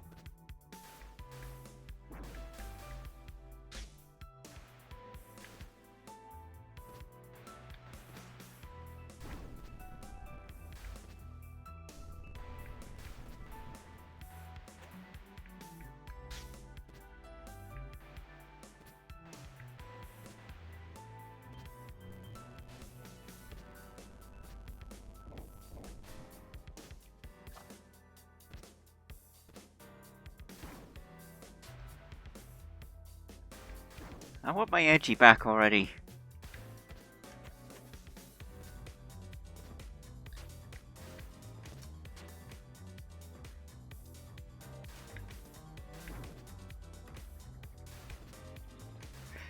this is kind of a bit like that level in DKC2, Donkey Kong Country 2, where you have to have Clapper cool the water for you.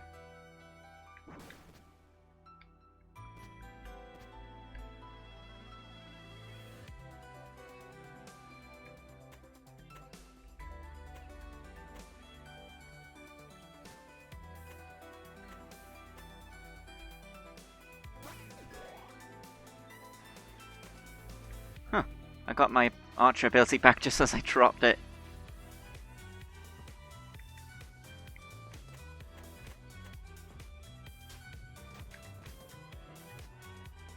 Uh-oh. I think this is a climb up the shaft, climb up the shaft sequence.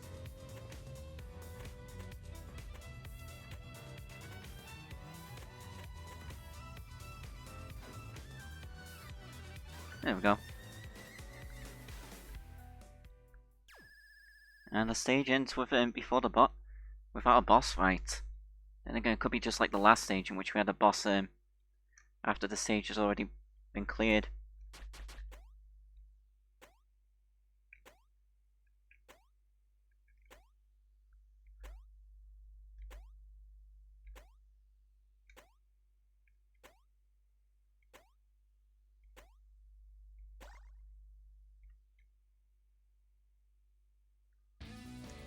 Here we go. No boss fight. We're already at Karia Valley, and whoa! Now this is very vibrant.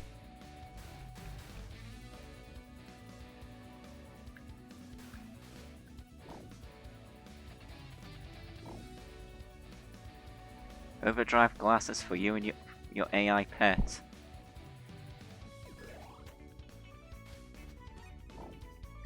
And the mushrooms return.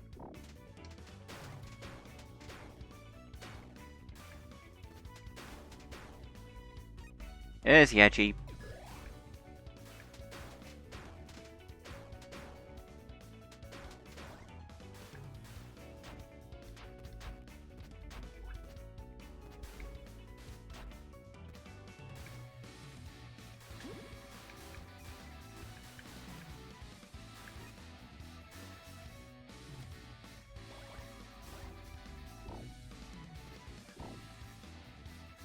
Hang on, what was this one? Oh, fire.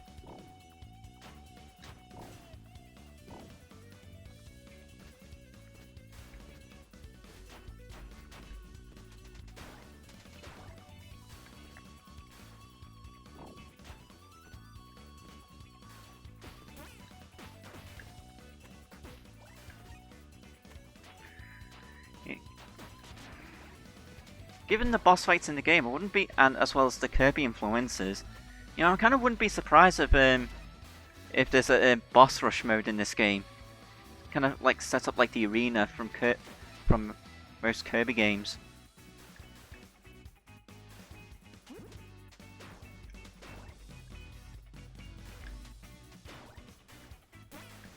Ouch.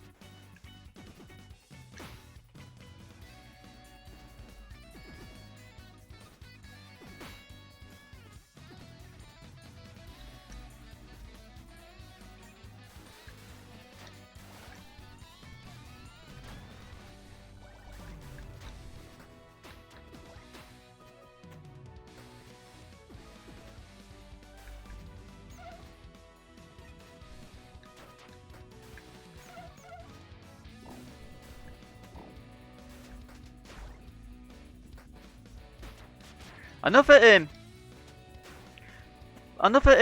thing that I wanted to stream, since since it's been a while since I've done last stream Pokemon Leaf Green. I wanted to stream something that was for the PlayStation. It's something I could do like in the another stream after this game. It's basically a bunch of like homebrew PS1 games made with an official watered down SDK that Sony released to hobbyists during the late 90s. Something called the Netia Rose. because basically it was an SDK with a limited SDK, which allowed bedroom programmers to make their own games and demos for the PS1. When I actually do get around to streaming it, I think I might actually stream it like a few days from now. But when I do get around to streaming it, I can go into more detail about it, as well as show off all sorts of different games and demos made by these people.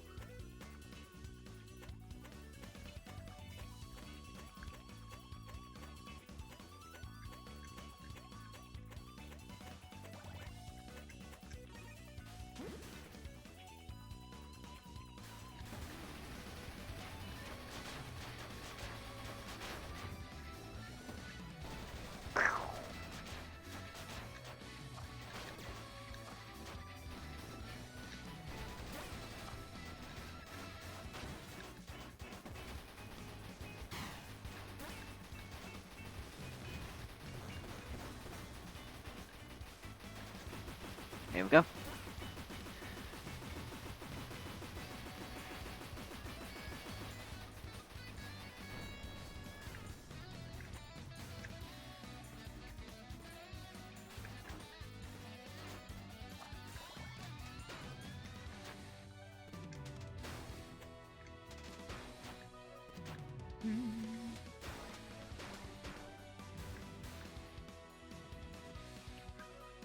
And also, I also wanted to stream Pokemon. What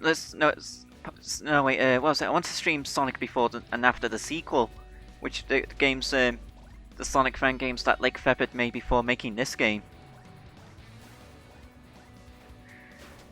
Since recently, what with like newer versions of Windows coming out, because of before and after the sequel being made, I think it was being made with like older ClickTeam Fusion plugins, which kind of make the game incompatible with newer versions of Windows.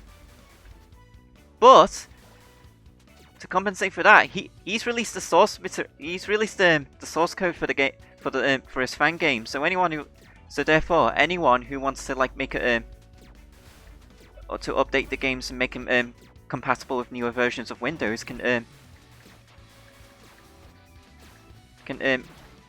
download the source codes and actually can download the source codes and make the games more compatible with newer systems.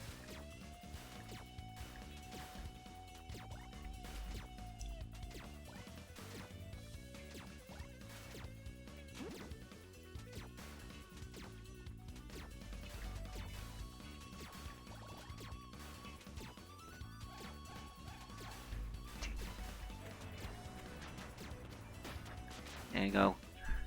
Should have taken them out sooner.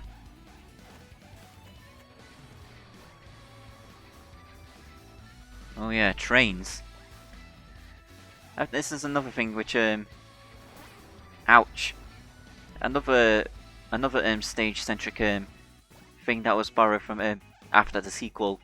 The third act of Foliage Furnace had trains that the third act of Zone 4 Foliage Furnace would have there were trains that are going back and forth that you had to dodge, and I think there was even a boss fight that takes place on the train.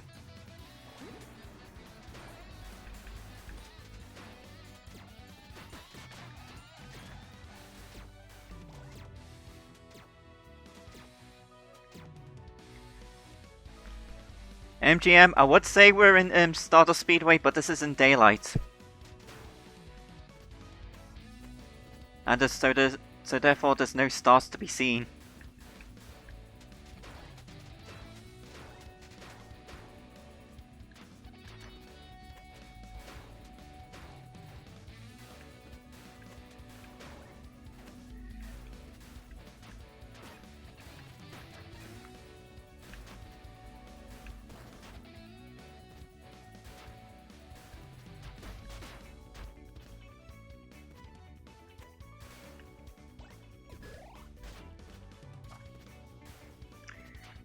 Yeah, I'll take Knight with me.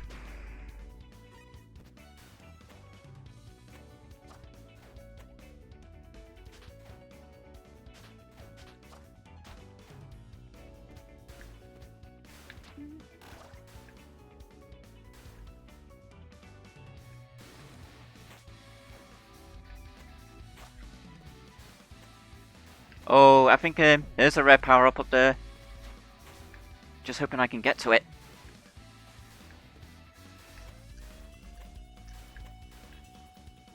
If I can.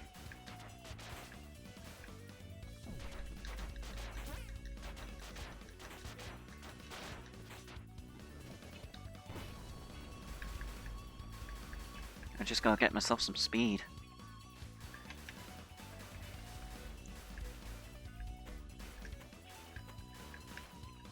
And almost had it.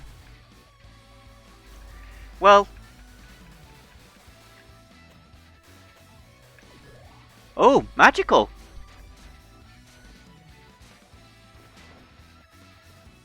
It's not quite gravity, but this is just also rare. Basically, from what I can see here, we've got a star rod to play with. If you want to know what gravity looks like, well, it makes Spark turn purple, kind of like similar to Knights.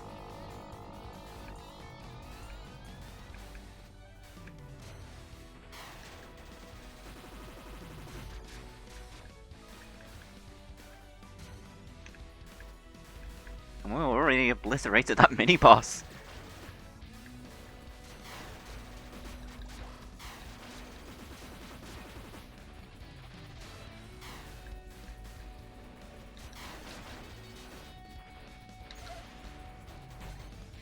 And the supercharge attack summons it's a Starstorm attack. Yeah, I'm gonna try and keep it magical for as long as I can because this is destructive. This is incredibly destructive.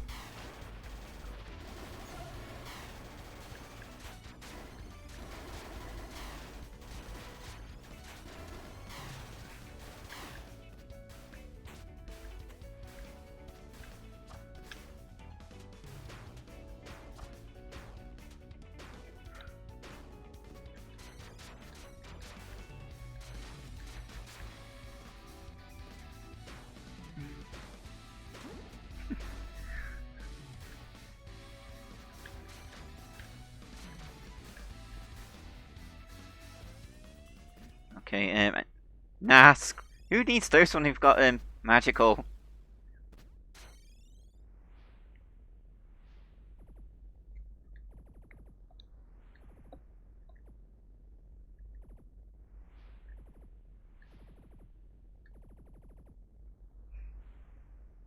Sorry, I am programmed to never say die.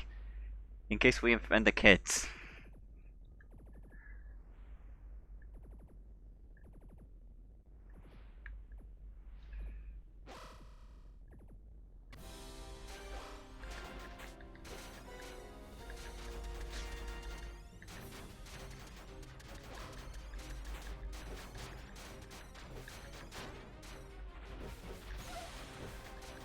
Have yourself a Starstorm.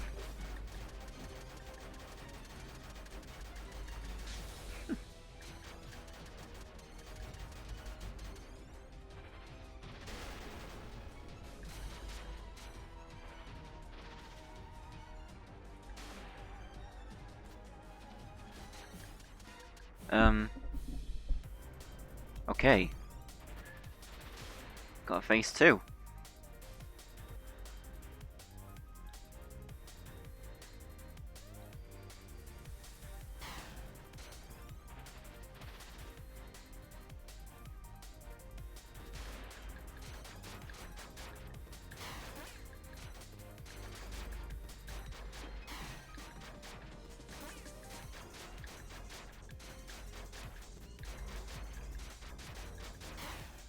Oh, I just had a charge attack just now.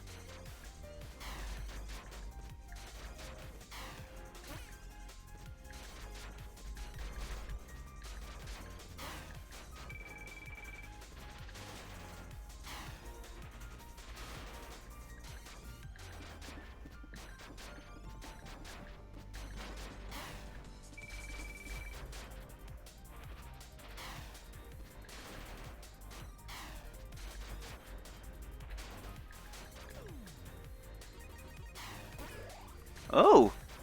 So that's what collecting all of those things does. So that's what collecting all those little bits, all those little pellets do.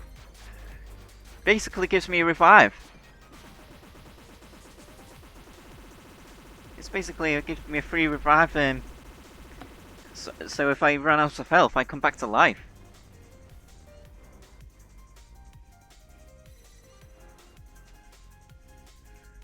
What was up with that idle animation there?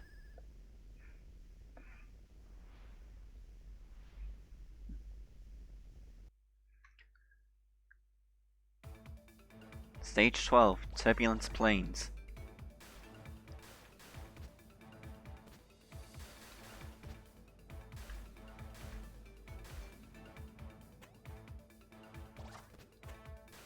For the sake of movements, I'll switch back to Edgy.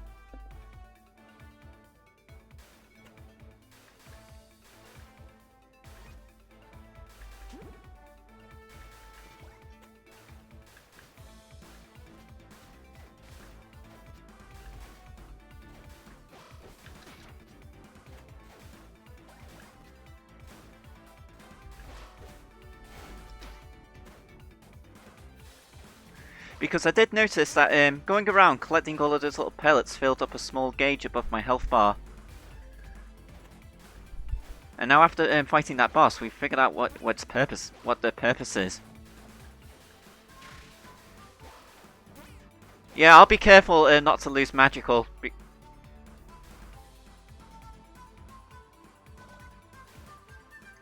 I'll be careful not to lose it.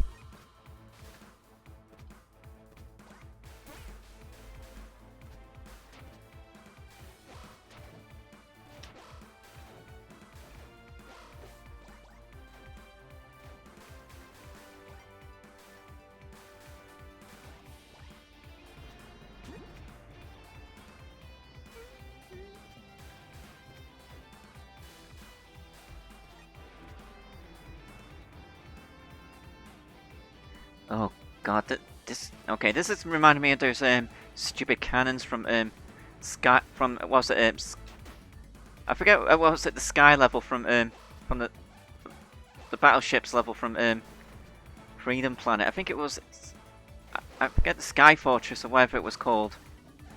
Because they had those stupid cannons that really hurt. And the final Dreadnought also had them too.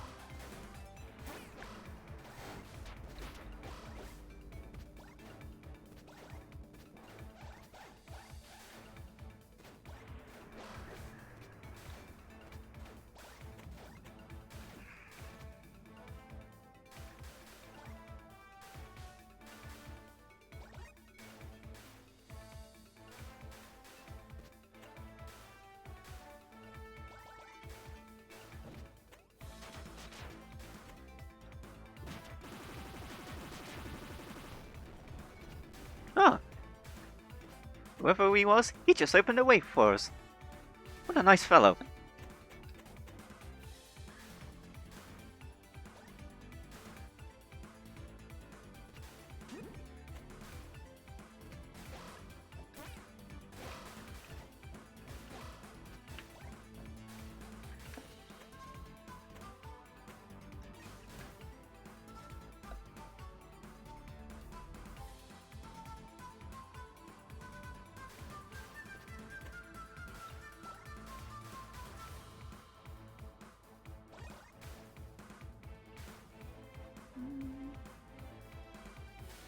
The music must know that we're getting near the end of the game because it sounds rather heroic.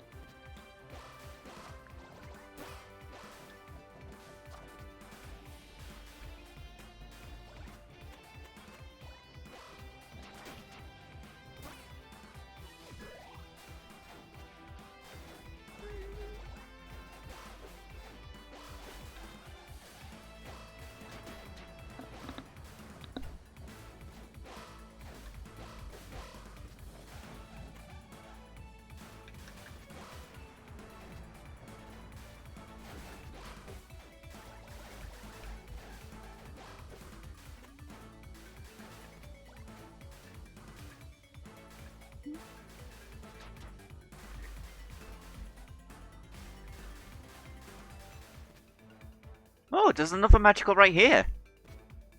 I don't need two.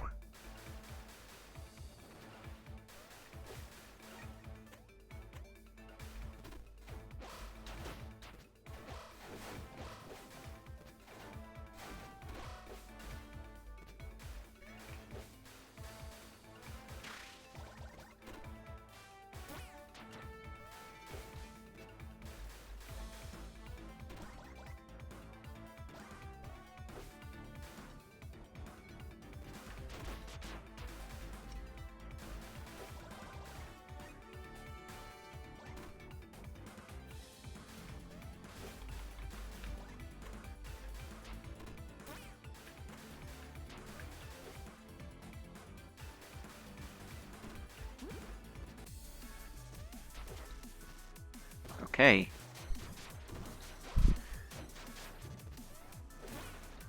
Yeah. Turns out he's the boss.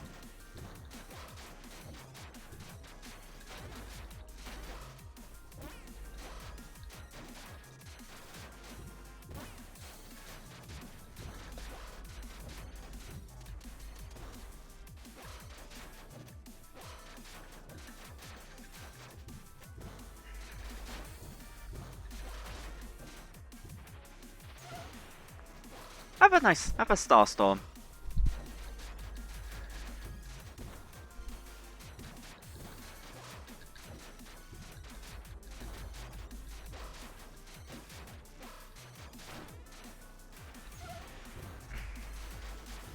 He's got to have another phase because so far he's not providing a challenge.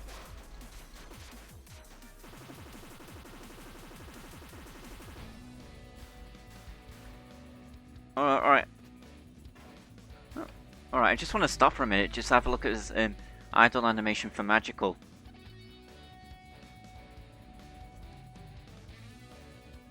Are you okay, Spark?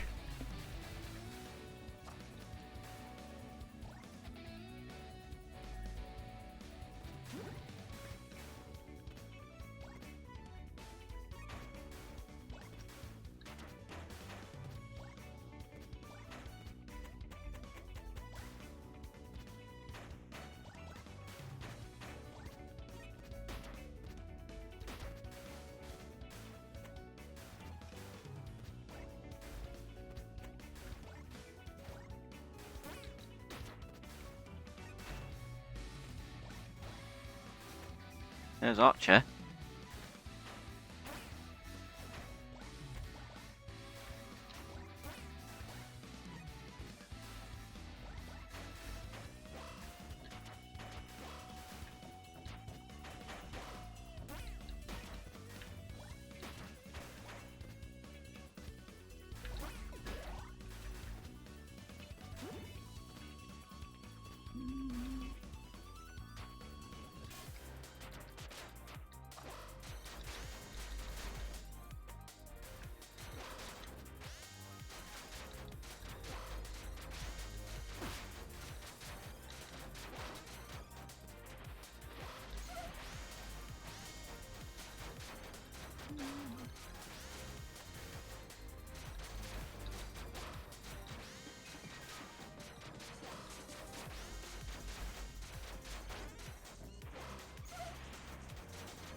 I gotta be careful here.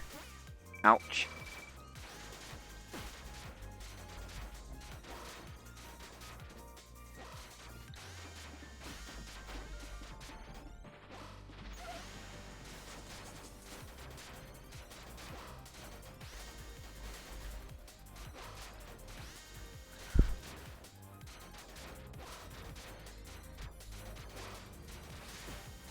There we go.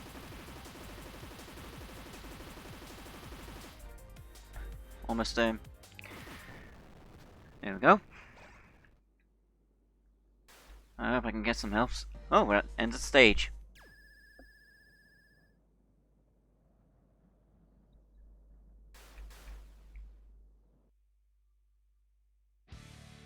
Stage 13, Renal Complex.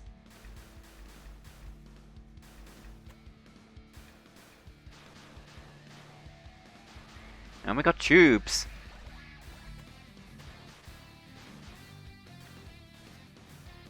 Alright, given the colours of this stage and the presence of tubes, it's making me think of Tube Electric from Jazz Jackrabbit, another Sonic-esque game that was like released in the 90s for DOS computers.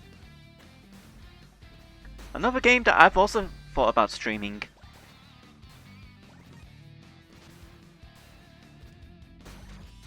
Because the second world of the game was basically a planet, which was basically a giant factory with tubes to travel in.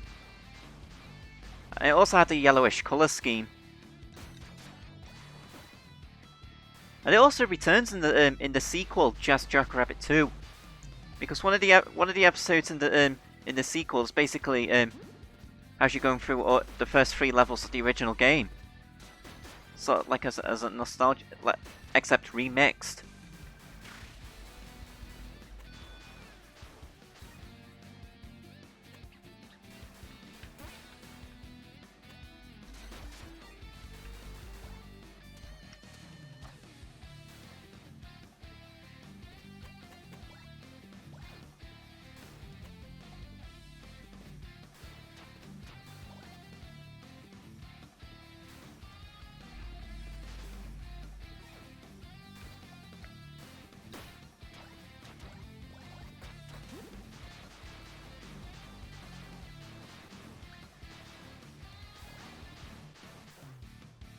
That's also Archer. Although there's plenty use of all these different abilities, like the different power-ups, like Hammer and Edgy, Spark can still defend himself even without the use of abilities.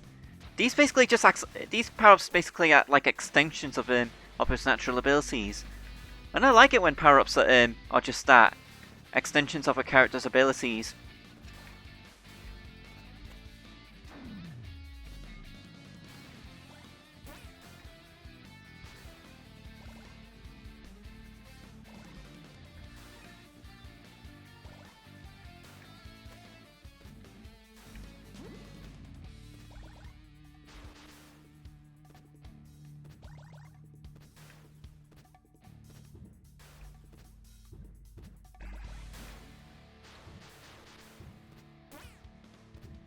Because when it comes to whether a power-up is a natural, like an extension of ability or something, or a situational boost, it's always kind of like flip-flop with Mario games.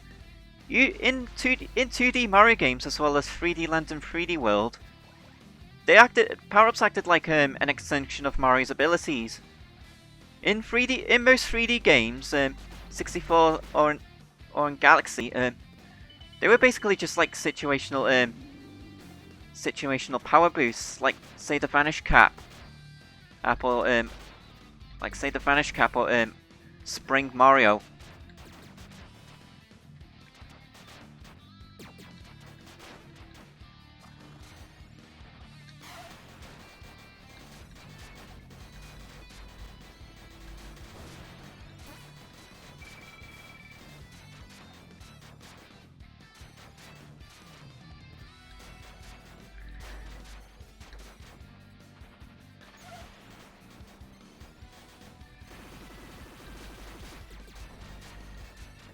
One down.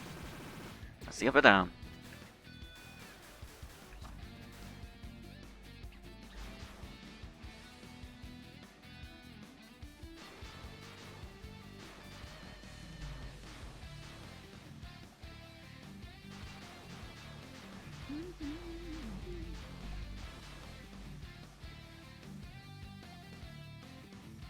Okay, Act 2. Renal Plateau.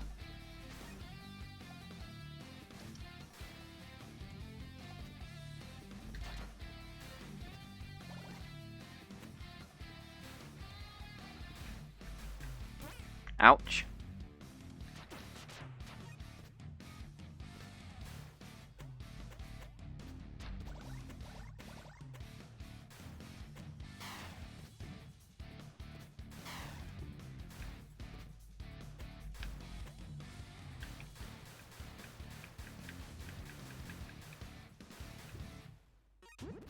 Take the top pipe.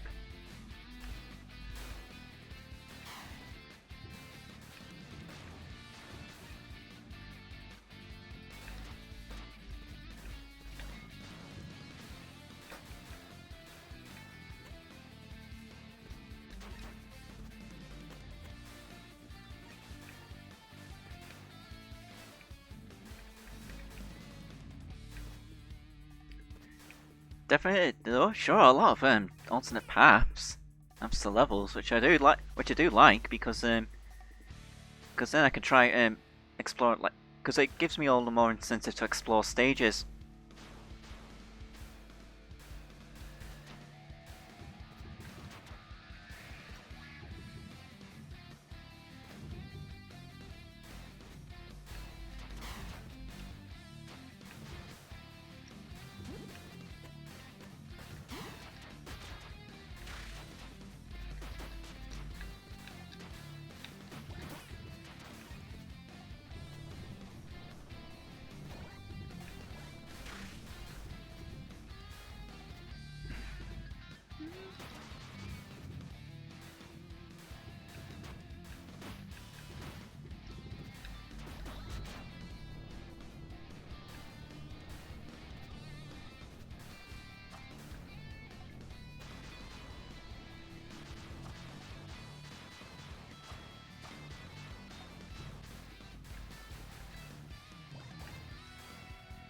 Okay, that's mage. Ouch.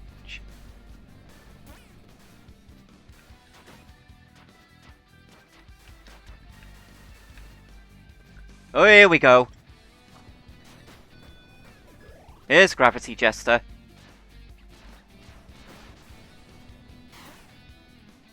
We finally get to show off this ability. And it took us about like 13 levels to do so.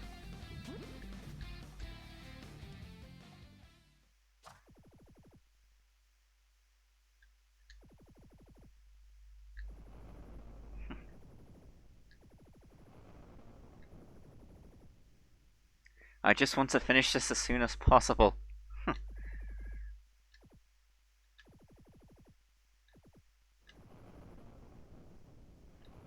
So yeah, I've got pretty much because I got pretty much a movement-centric ability and a combat-centric ability. Both of them incredibly both of them rare ones.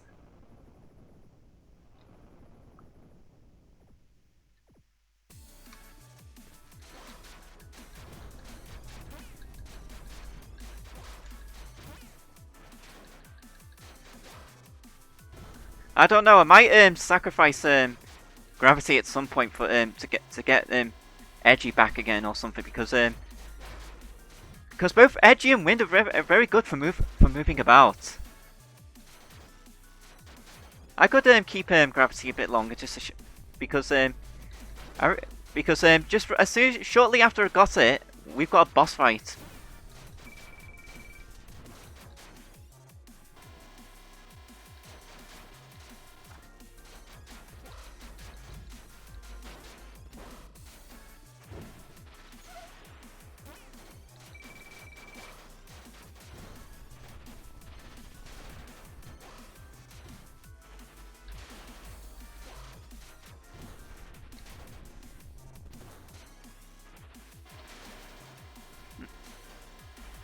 Hey, it's what I do in a Sonic-like game like this. Go fast.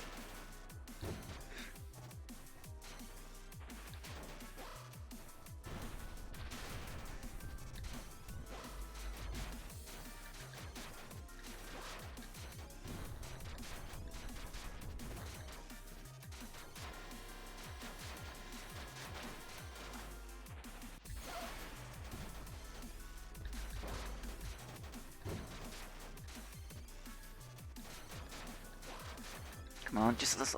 There we go. Whew.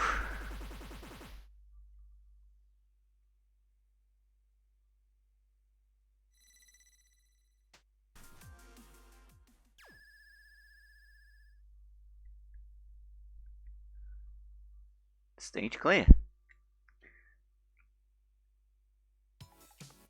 Oh, it's actually. I think it's actually 16 stages. Because I think I remember reading OST that there's a a really names fitting of a final level. Now that we're in action level, let's show off Gravity Jester.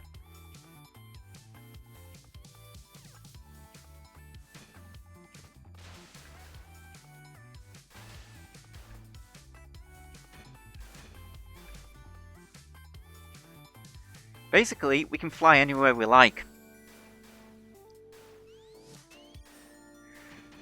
Does this remind you of a certain other Jester from Sega? Does this remind you of a certain other Jester?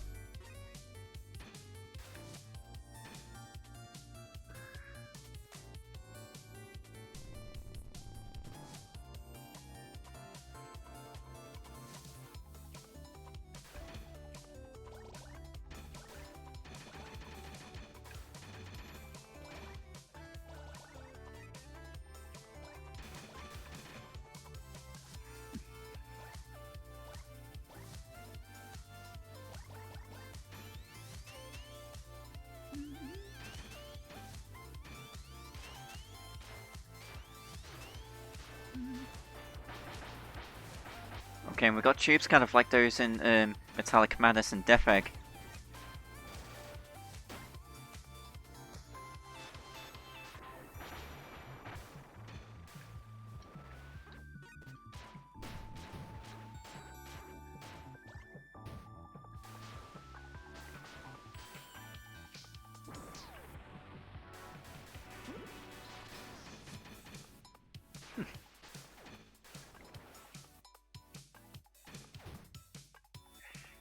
Yeah, it might. If this was in an actual Sonic game, this would definitely break the game in two.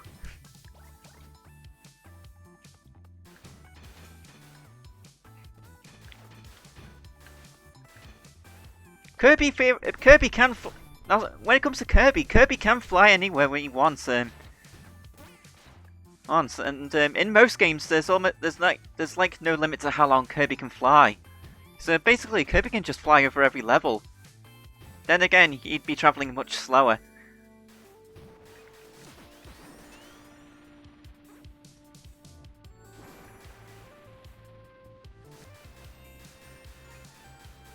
I mean, it's not because it's very rare in which there's a Kirby game where Kirby does not have infinite flight. The only example I can think of is Kirby 64.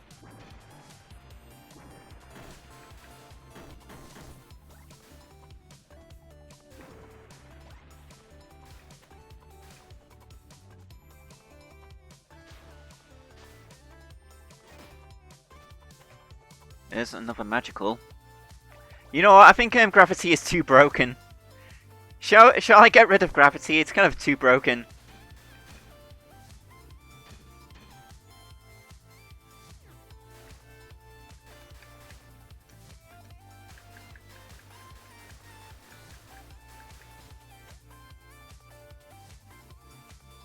Yeah, I'm going the wrong way here.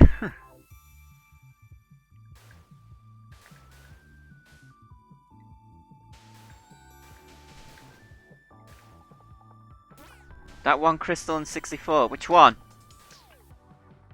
Which one are you talking about? Because that is kind of vague.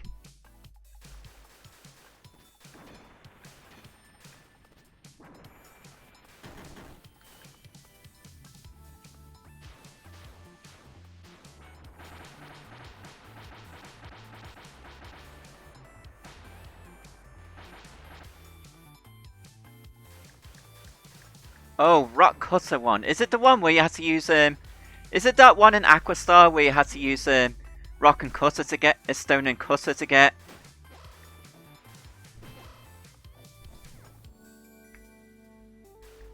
Yeah, that one requires knowledge of the animal body's abilities from Kirby's Dream Land 3. So yeah, to get that one, you need knowledge from another game, which is kind of a stupid puzzle. Well, let's be honest. Because you had to turn into Rick, who had the ability to climb walls. Walls by repeatedly jumping on them. So yes, knowledge from from another game in the series required, which is honestly stupid.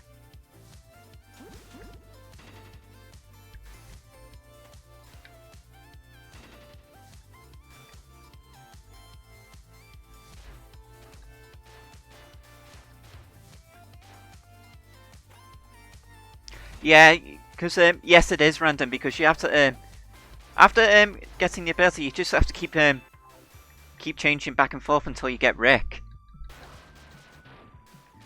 At least the pitch transformation is that you get from Stone and Cutter is broken.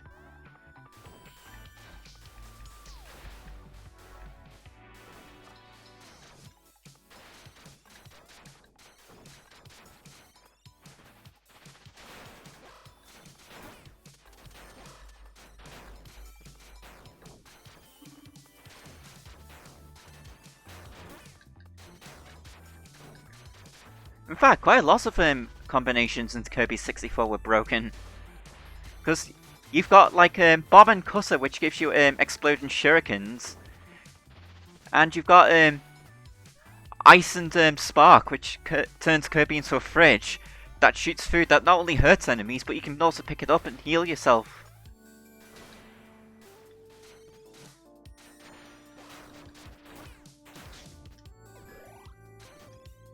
I don't want to lose Magical.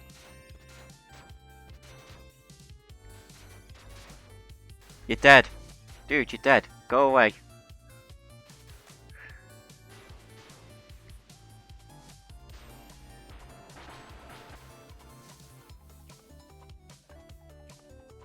Alright, Act 2. And we don't get a title card showing up for Act 2.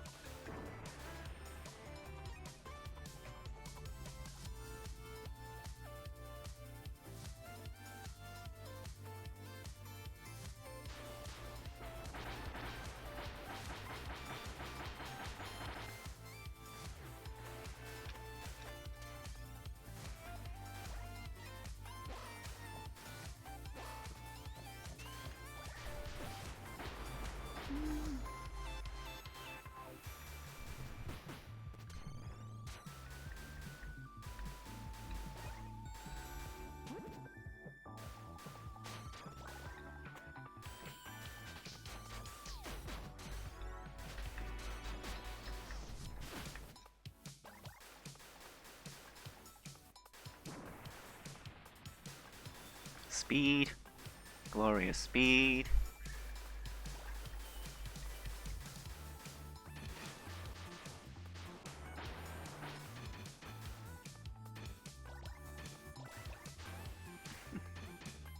Yeah, because one, it's kind of yeah, gravity's kind of too broken when it comes to movement. Plus, it's actually getting me confused as causing me to like to go the wrong way.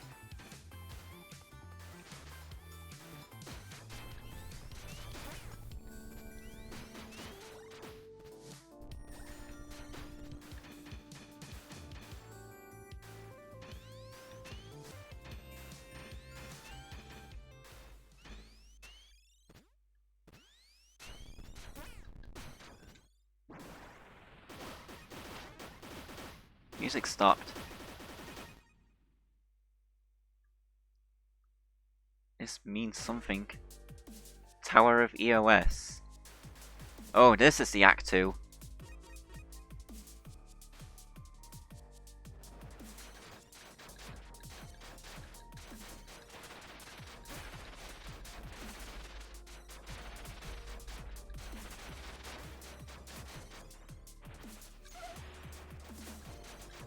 I think this is a boss rush.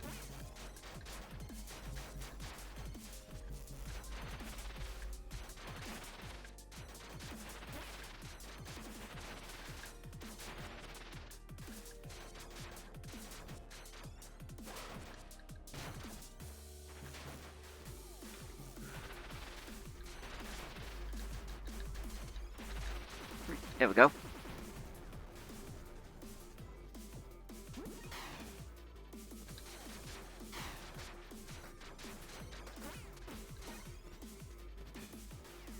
And I've got a revive ready.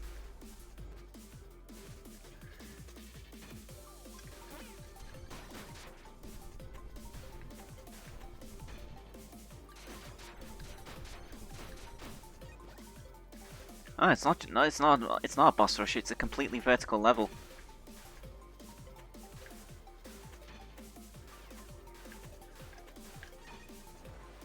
But yeah, it is a boss rush because I'm fighting.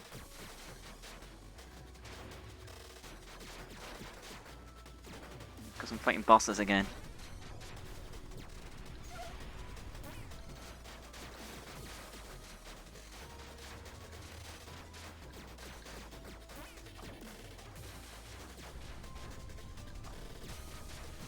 I wonder what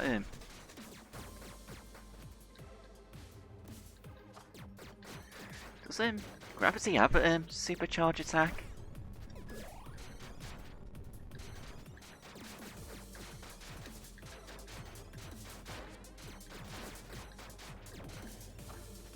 Oh no, it doesn't.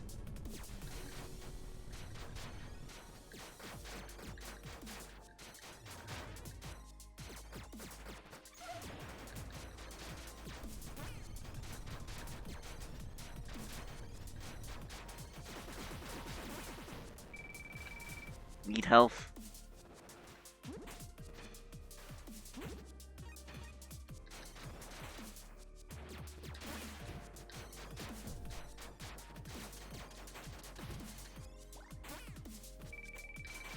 Badly.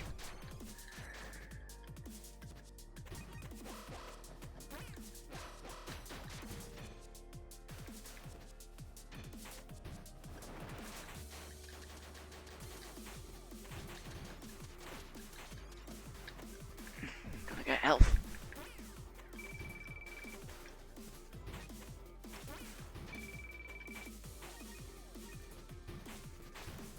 Okay, boss number 3.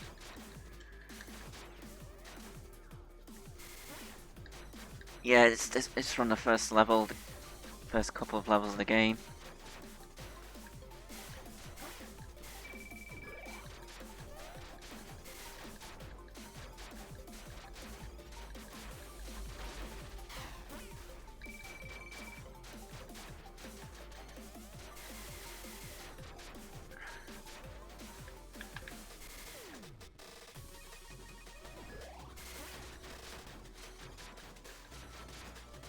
There goes my revive.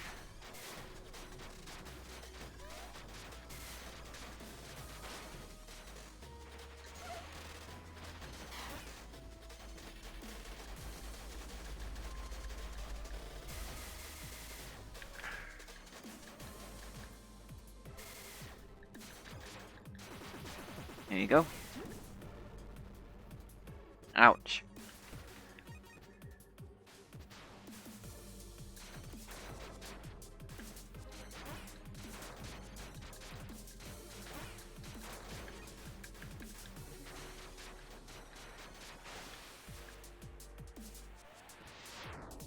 Whoa.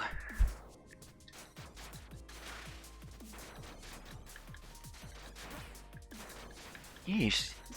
What are the range on these attacks?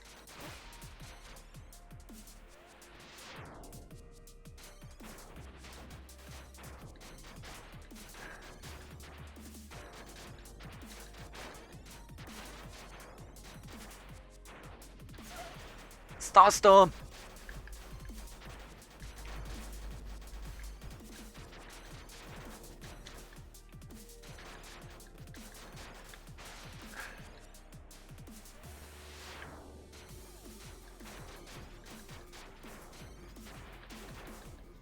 Okay, with him doing this attack, it's making him easier for me to hit him.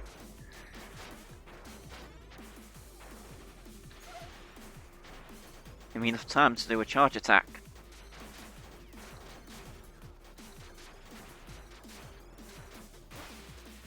No.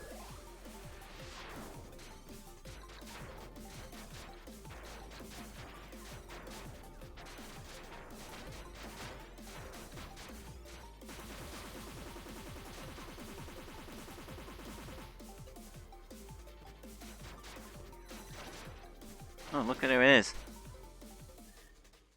It's this guy again.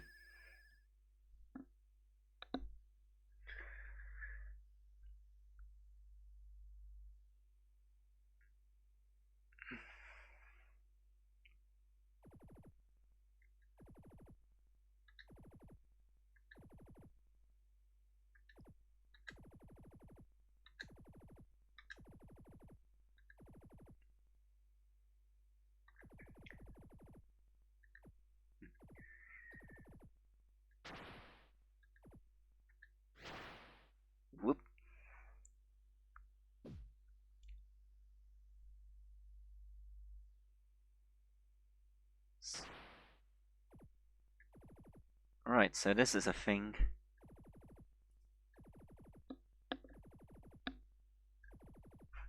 Yeah, a lot of people are not. I can see not a lot of people are a fan of boss rushes, especially when Mega Man games are involved, which love to have a boss rush at the end of the game as series tradition.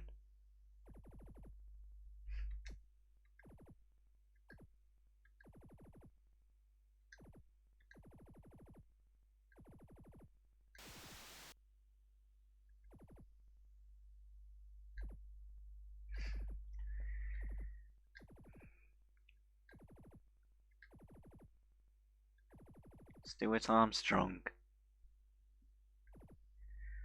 Given that we had nanomachines being mentioned earlier, and this guy's called Armstrong.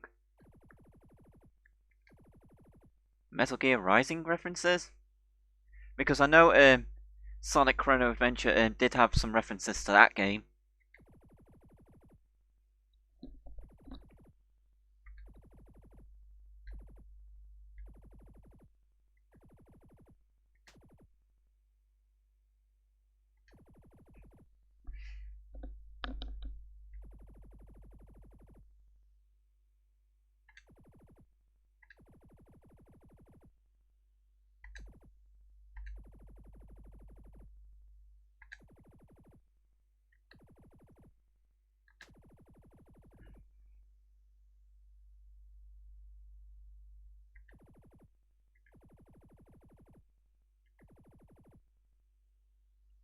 Supposed to be a double agent of sorts.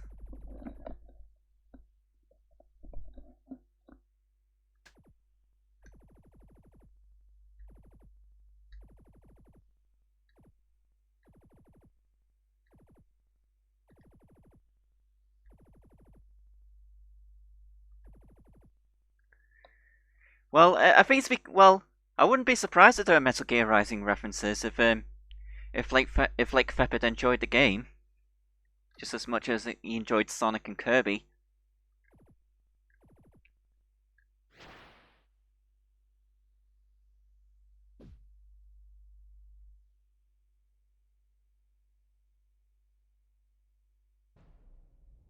Megarath Fleet.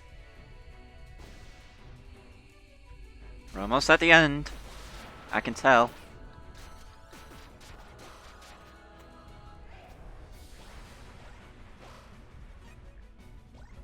And to remind you, and to let you know, because Sonic after the sequel also ended with the final level being an airship level, or Storm Station.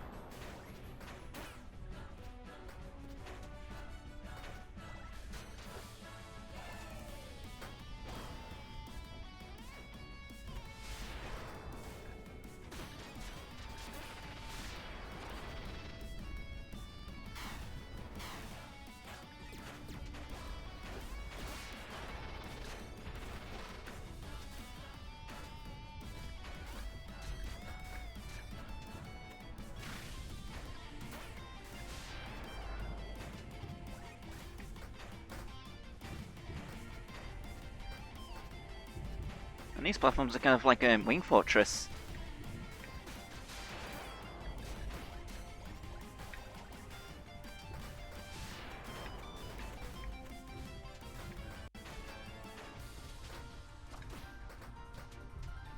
I can just fly up there.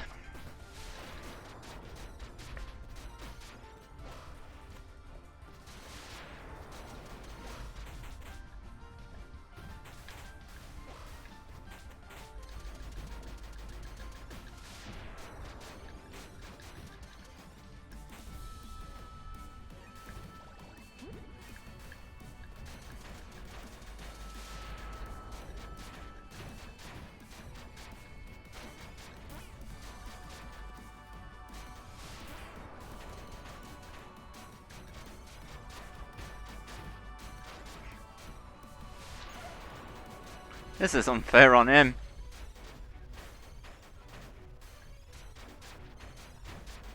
I'm striking him from behind. Uh-oh. Self-destruct sequence.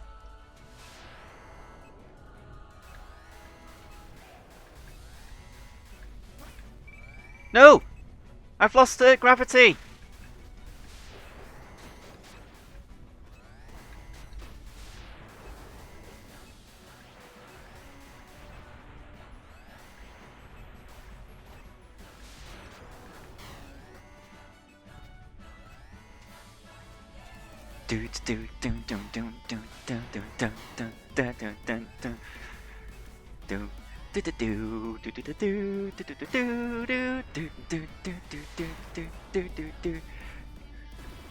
Here we go. RIP gravity ability. It was fun breaking the game while it lasted. To the Mega Graph Carrier.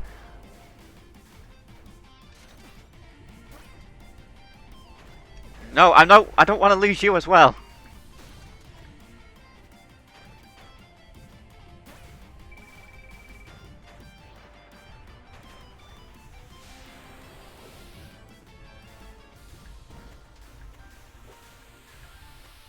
Hey, at least losing your ability isn't frequent like it is in most Kirby games.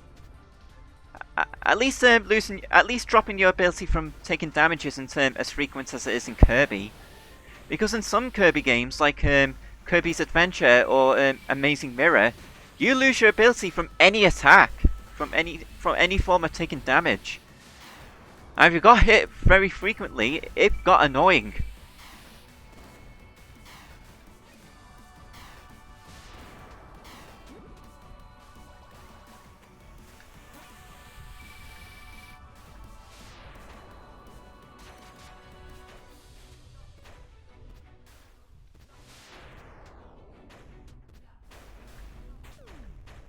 I'm dead.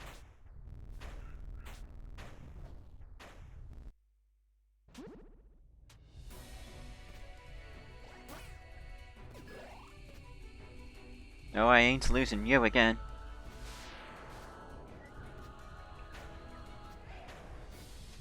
I think this is like death number 4 now. Or 5.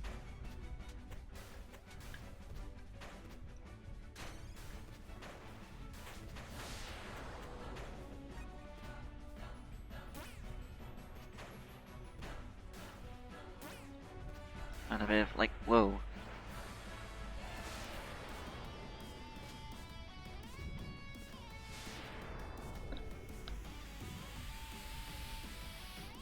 Got a bit of a slowdown there, probably because of resources.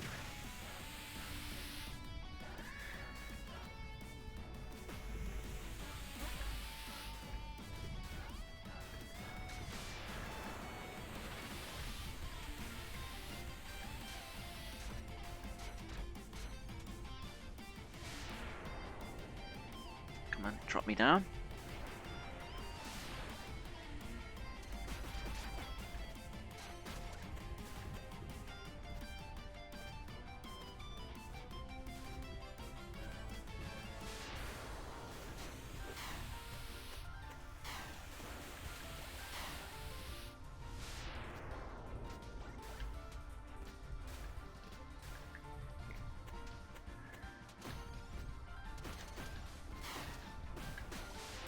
Ouch.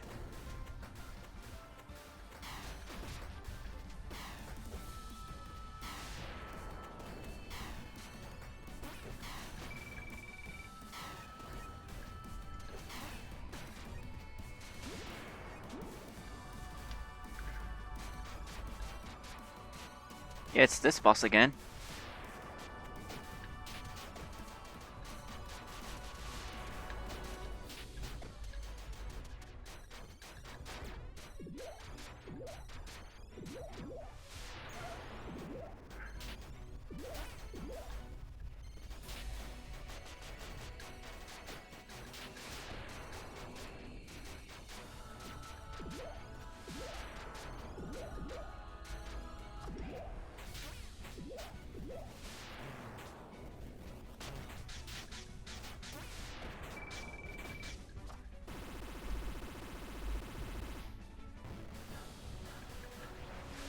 Oh, there's a self-destruct sequence.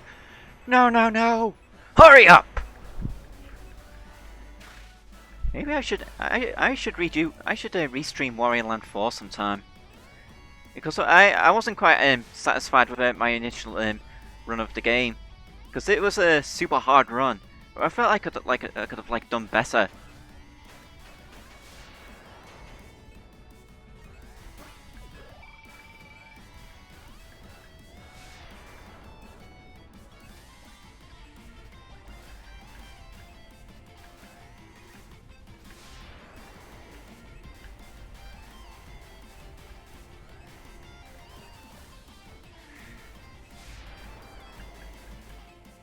So I can make memes along the way. Wow!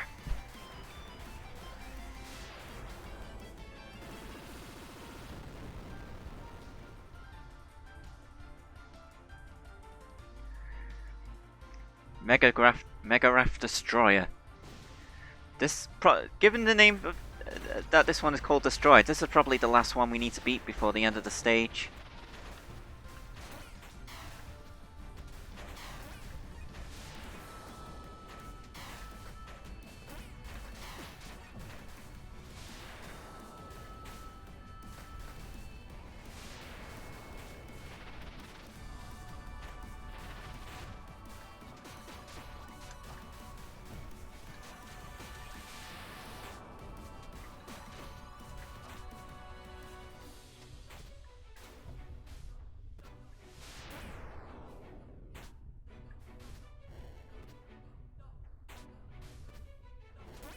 Ouch.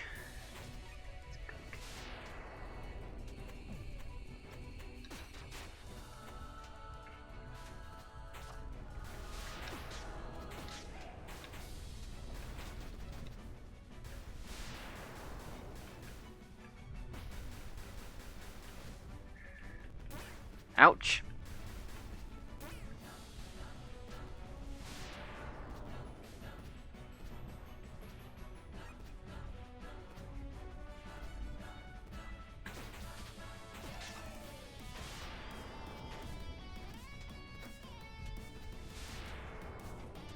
There's been a drought of abilities since we've there's been a drought of there's been ability drought in this stage.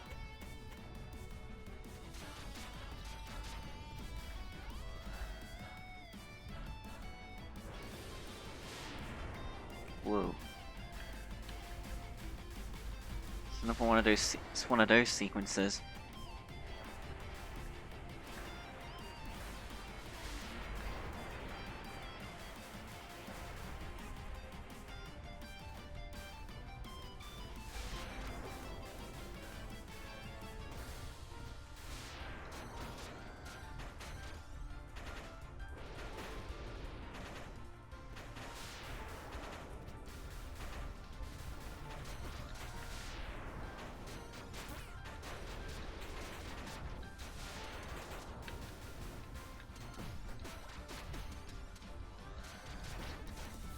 No, no.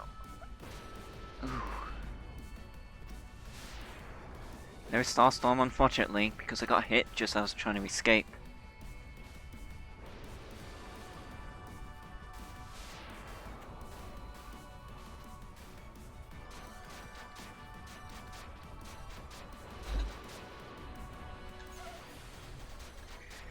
Alright, we need to destroy this.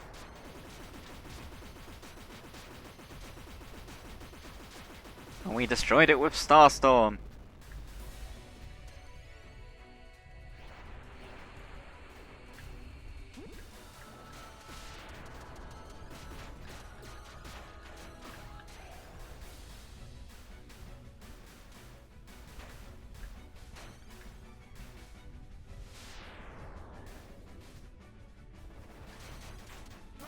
No, no!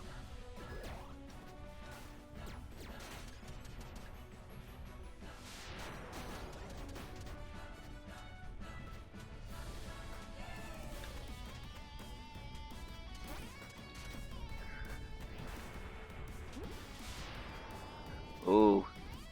This time it's vertical, just like the very last level in Freedom Planet, Final Dreadnought 4.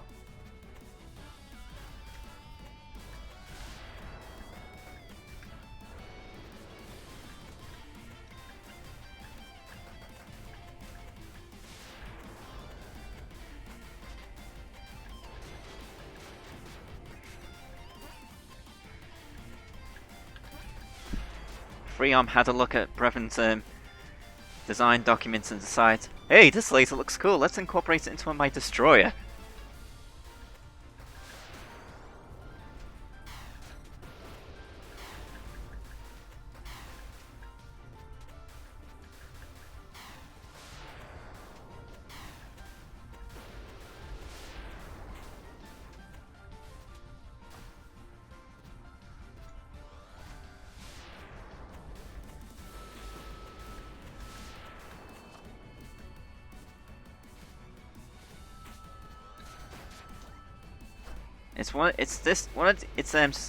One of these days I still wish I had gravity.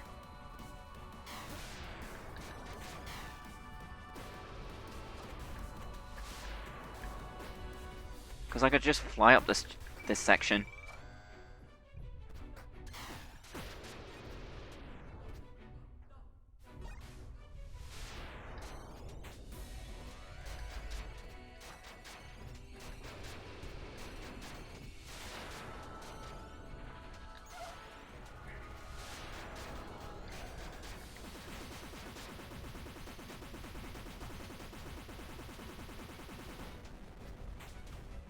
Upward we go, onwards and upwards.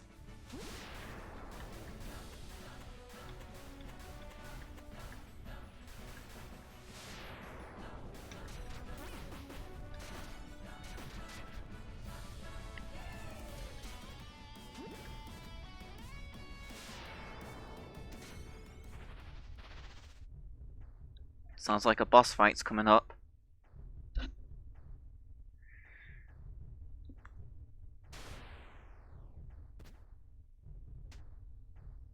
Fuck.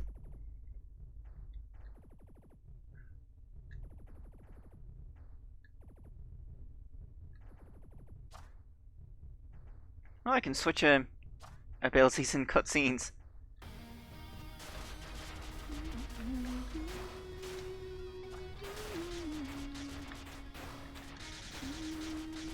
You know, since it's Spark versus Spark, let's not use magical ult for this and just have regular Spark.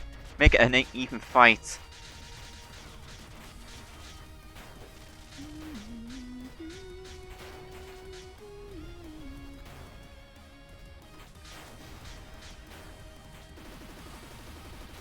Well, if he's using that, I might as well switch back.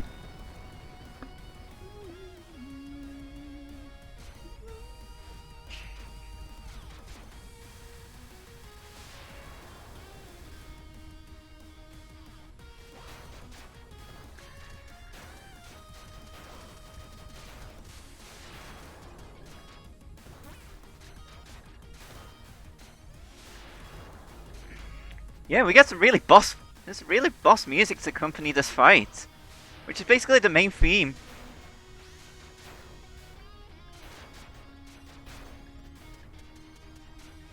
Except like the boss fight version of the main theme.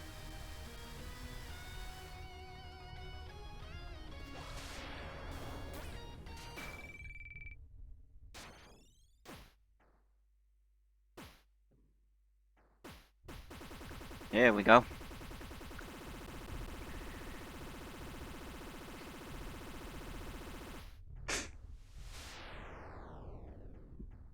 Appropriate reaction. Would this be an appropriate reaction face to the way he was just seeing his doppelganger explode like that, and he was like having that face?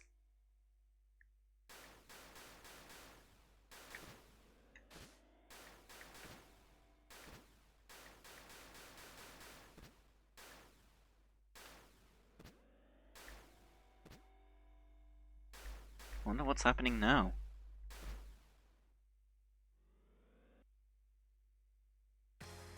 Final stage, Megarath Fortress.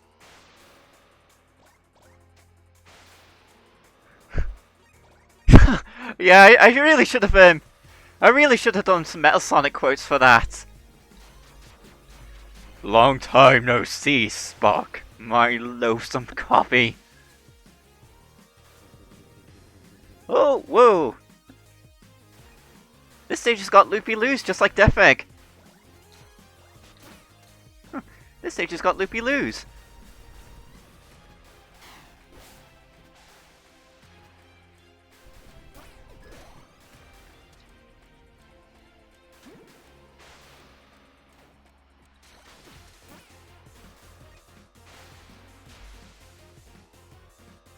Whip, whip, whip, whip, whip, whip, whip, whip, whip, whip, whip, whip, whip, whip, whip, whip, whip, whip, whip, whip.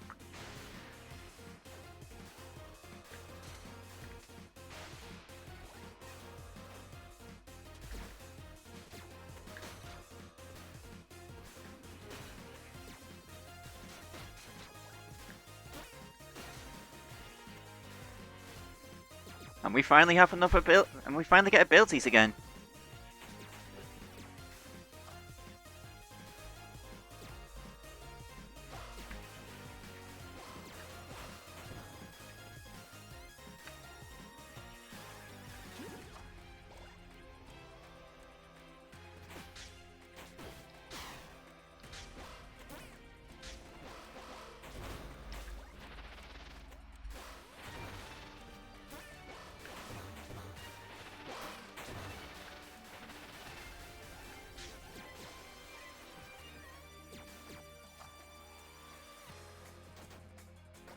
Spin attack.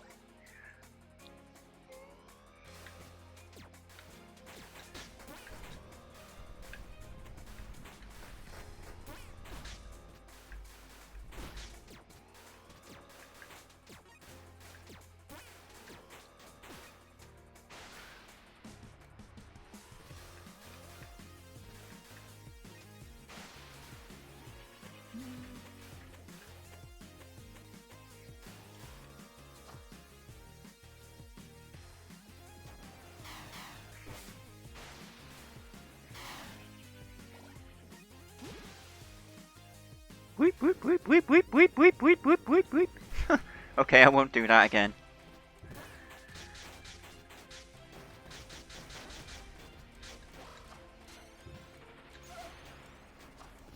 Ah, I thought I could just have a Starstorm go on after him. But it turns out switching abilities cancels it. Oh! No, it doesn't. It makes it come back.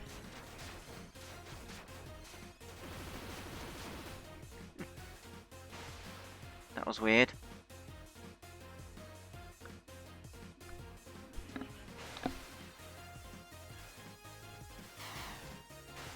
Of course, the interior. Oh, look, the interior kind of looks like Death Egg as well, from basically the Sonic 3 and Knuckles version.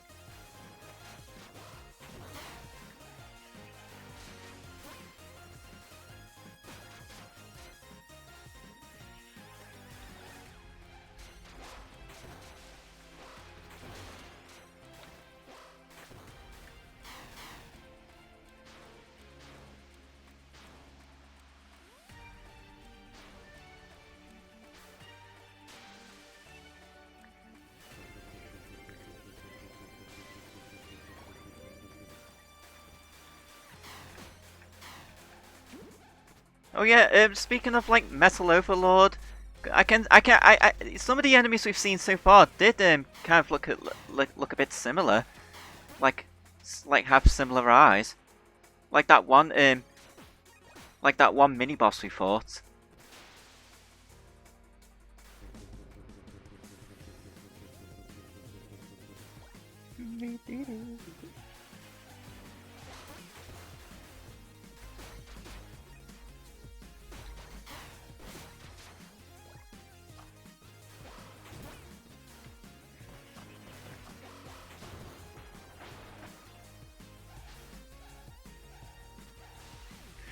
You know, I'll keep it magical for my offensive ability. Use a win for my movement.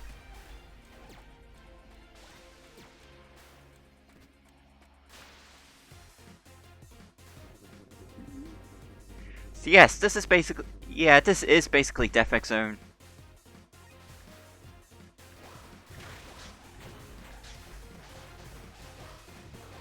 Goes right down to the loopy-loos.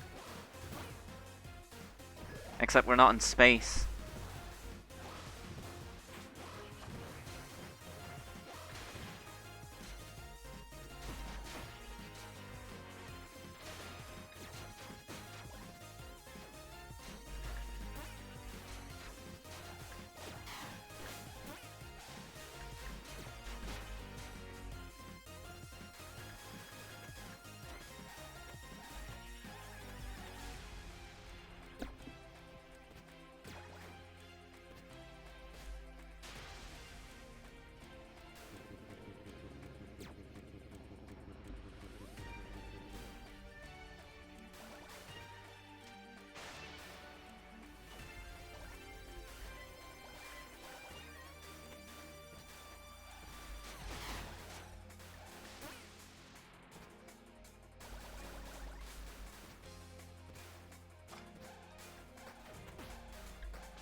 thought that was going to come down on me.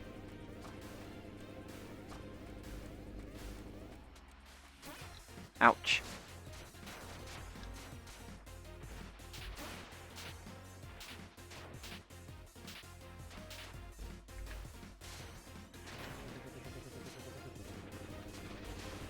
Here we go with this attack again.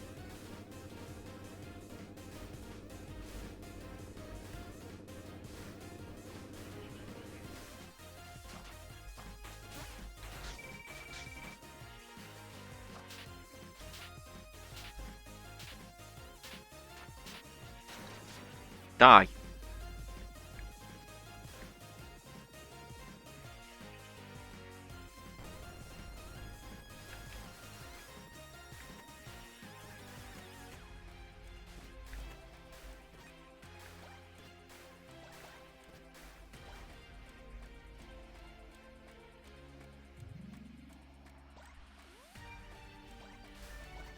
Close.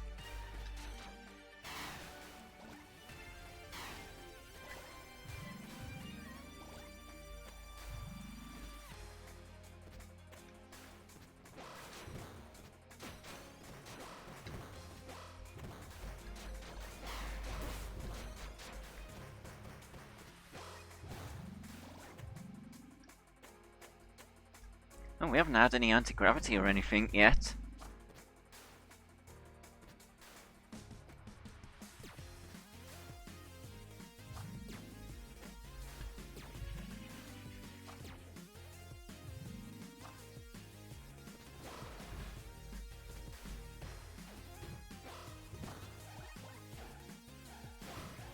Ow!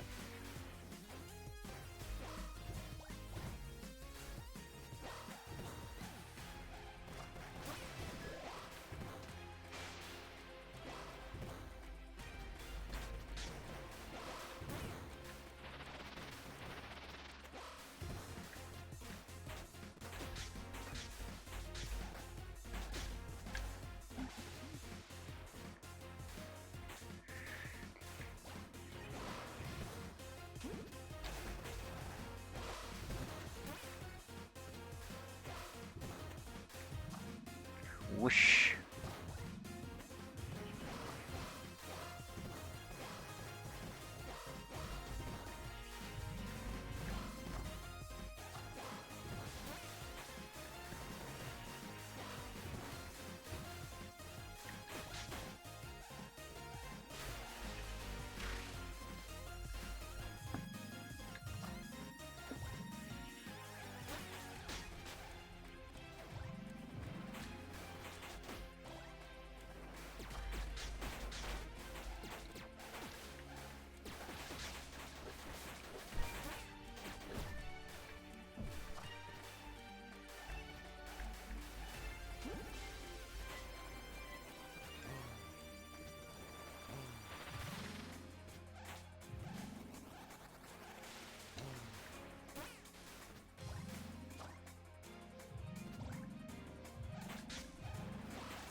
This is really dangerous.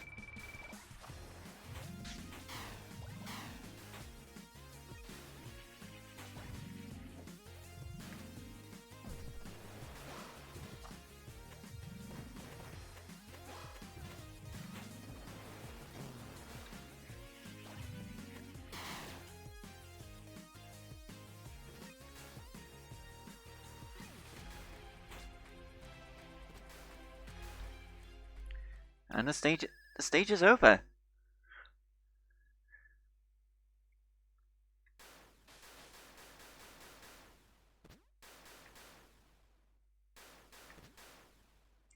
But there has to be a final boss.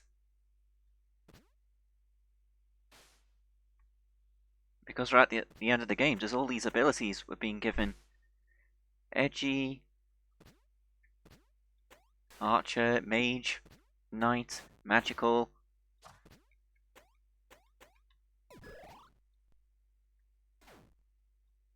All Fire, Hammer, Cool, Bat, and and wind. Everything except gravity. Well, we're coming up against the final boss anyway. And gravity doesn't have any attacks.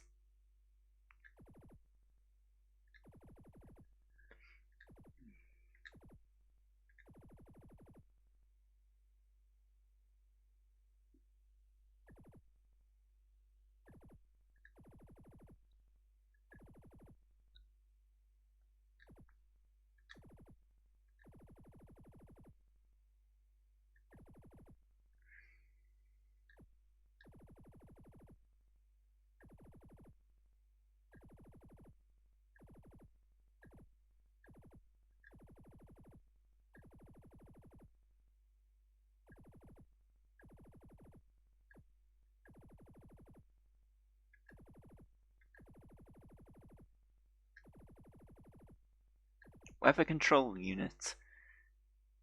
That's another nod to Sonic after the sequel, because the final level is basically a weather control station in that Eggman built.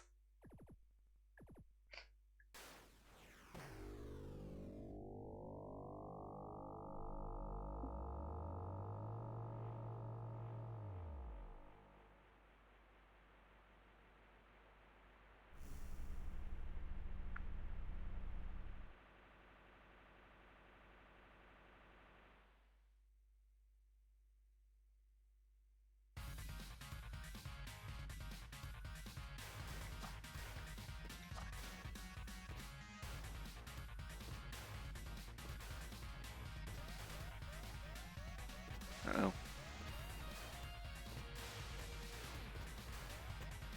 Good thing we picked Edgy for this.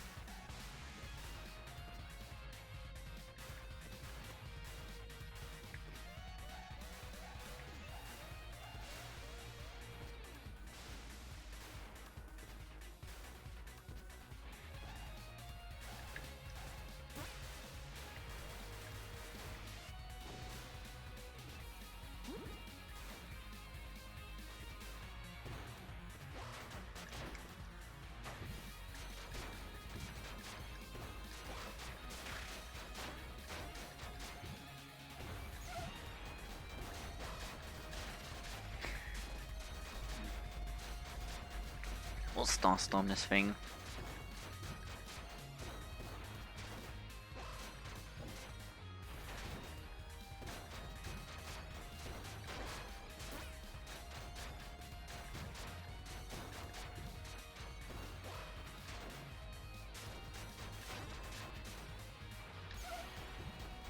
They're giving me I'm being given a lot of room for this boss fight.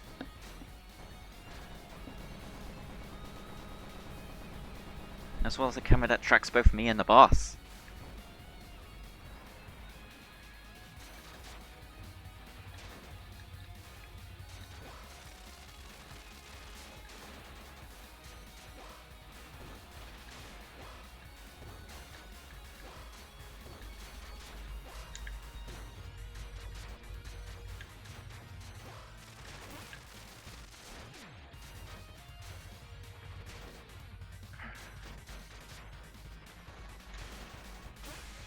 Oh!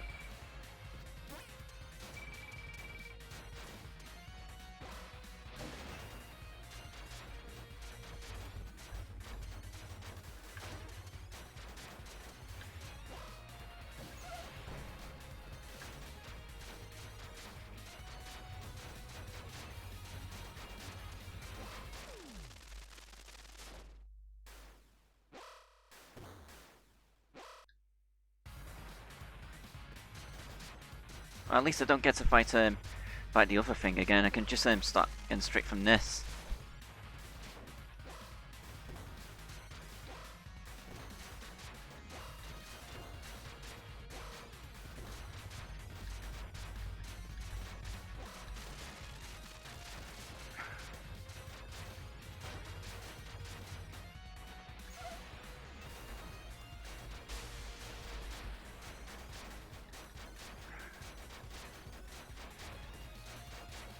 Okay, so we know.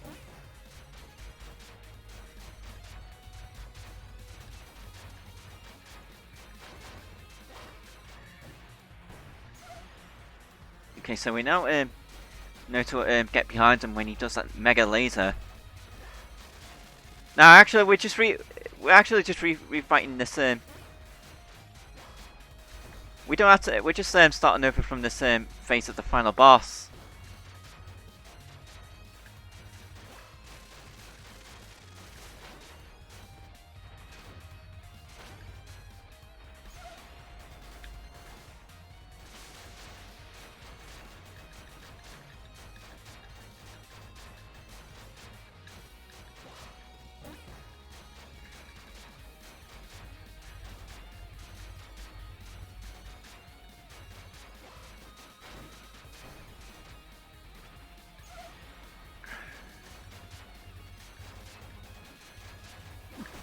Yeah, he is kind of like Mecha Sonic.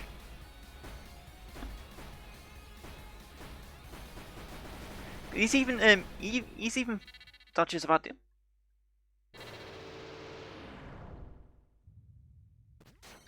Whoa.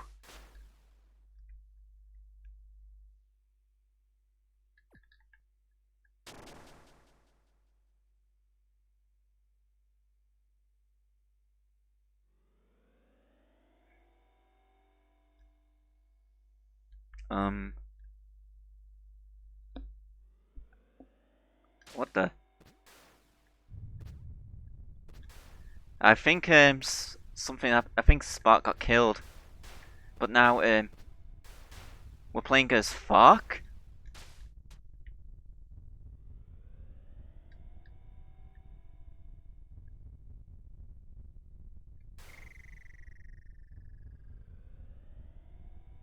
And he apparently has like less health than Spark.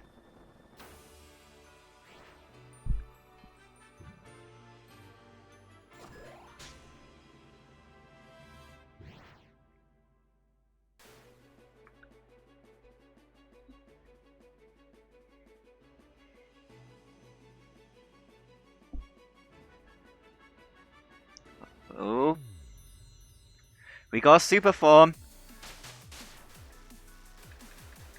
Basically following the tradition of like Sonic and Kirby is often does, like a last level super form. Something which both Sonic and Kirby have done.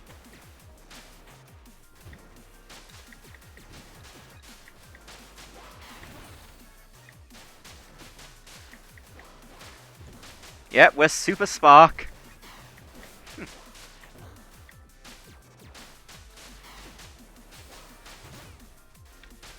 Then again, this is also something that Kirby also does with like final abilities like the Star Rod and Meta Knight Sword, Triple Star, Starship.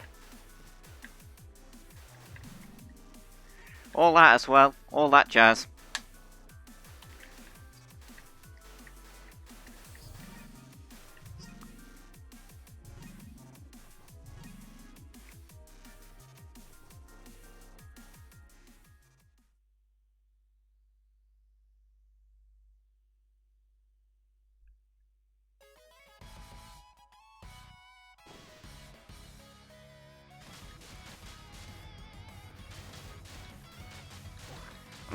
And we get an epic final battle in space.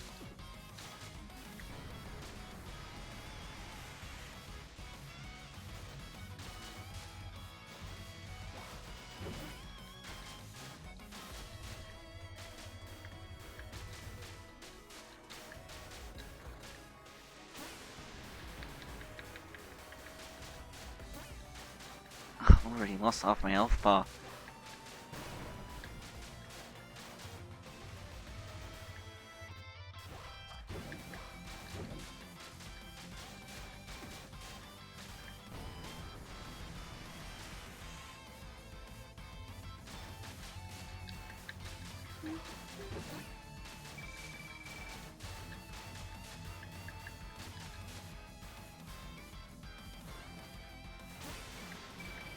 Well, I'm not gonna survive this.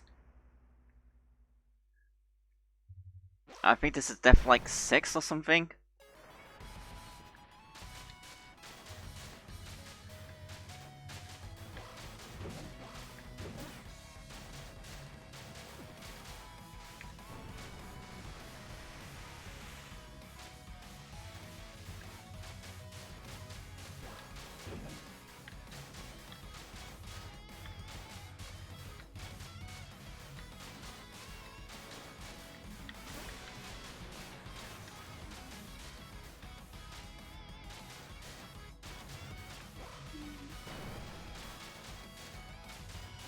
No, it's basically it's basically yeah, we're not invincible because think of it more like a final ability from Kirby rather than Supersonic. We've got like an end game weapon, but we still have to worry about not dying.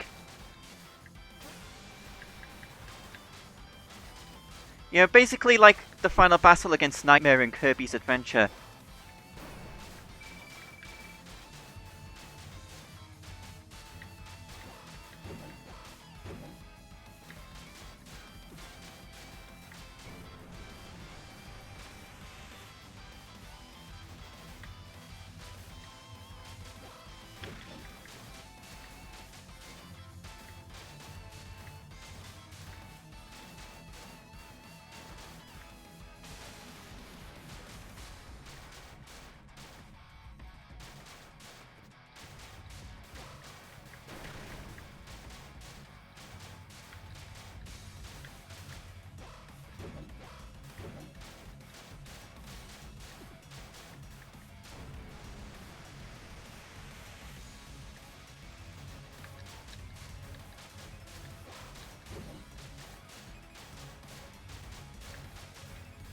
Almost got it. I almost got this. Ooh.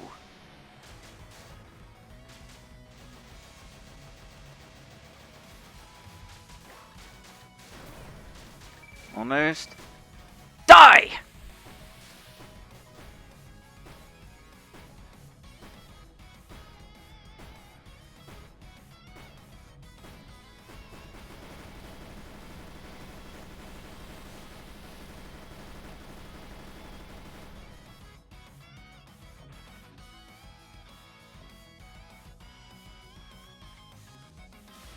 Finger laser! Finger laser!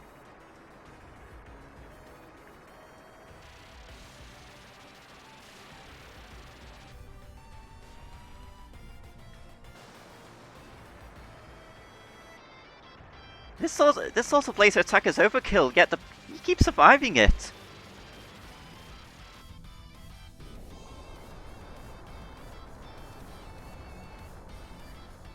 Okay, he can't. Not even he will be able to survive that.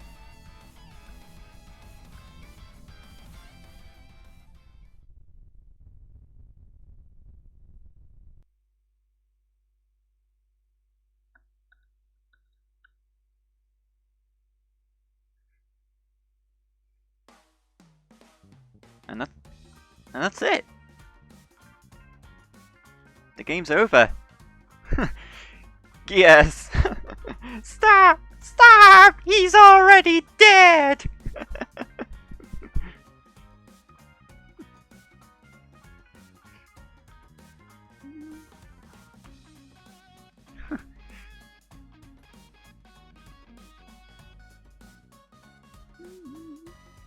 Oh yeah, this is a medley of the Oh, this is a medley of the I think this is going to be a medley of the you know,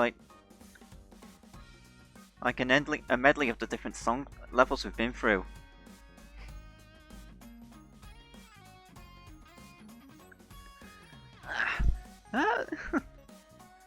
Yeah, I had some fun with this one. Especially got some thrill out of going fast. So, I won't deny that this game is definitely rough around the edges. But despite its roughness, I've actually enjoyed this one.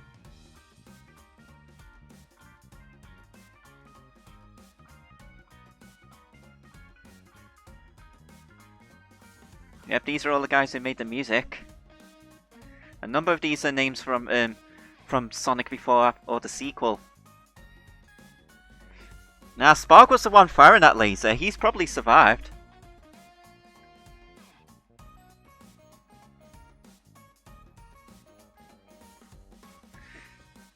Yeah, special thanks to Strife, the creator of Freedom Planet. I think these are all the backer credits. My name's probably in there. I should probably take the time to. There I am. There's me, Sriracha Jirachi. Look, right there, to the left, just scrolling up on the left of the backer credits. Do you see me?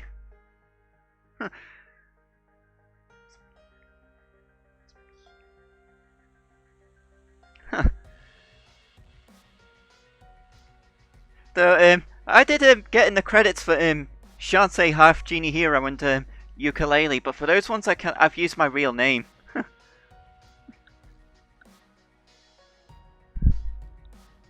Yeah, because I was gonna have to I was gonna have to look up the recording of the stream and find my name in the credits. Well, I guess I didn't need to because I just like spotted it right there.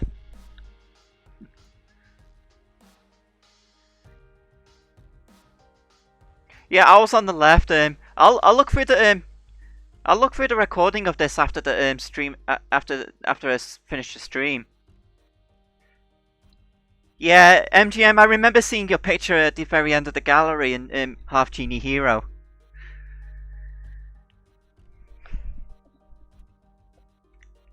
See? Spark's alive.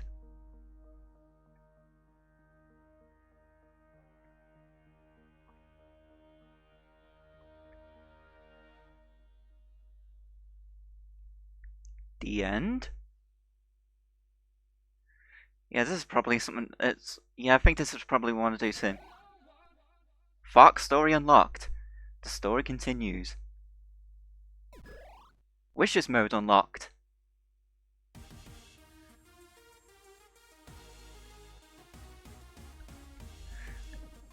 Right, I'm gonna have a look at the little extras that we've unlocked.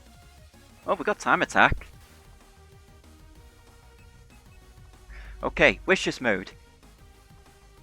If active, you can press down and the store power button to get access to every power in the game at once.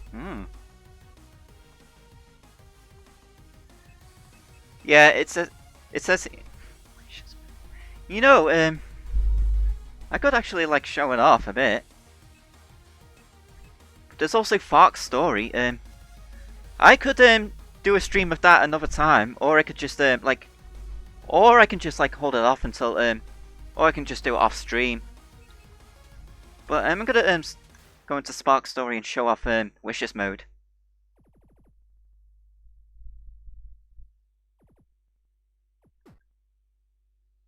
It's down in the store button when active.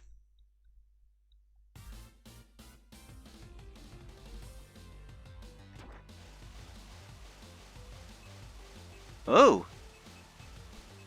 It's an ability select. So we've pretty much got every ability in the game right off the accessible at any time. Wind, gravity, bat, board, sword, cool, fire, edgy, hammer, archer, magical, knight, mage.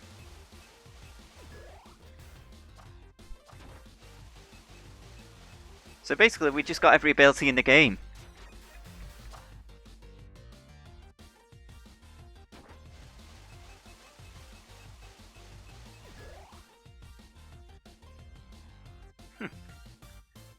So yeah, we can actually break the game in two. But anyway, and with that said, I'm gonna wrap the stream up here. So thanks very much for so I'd like to thank you all for coming to watch the stream. I'll see you next time.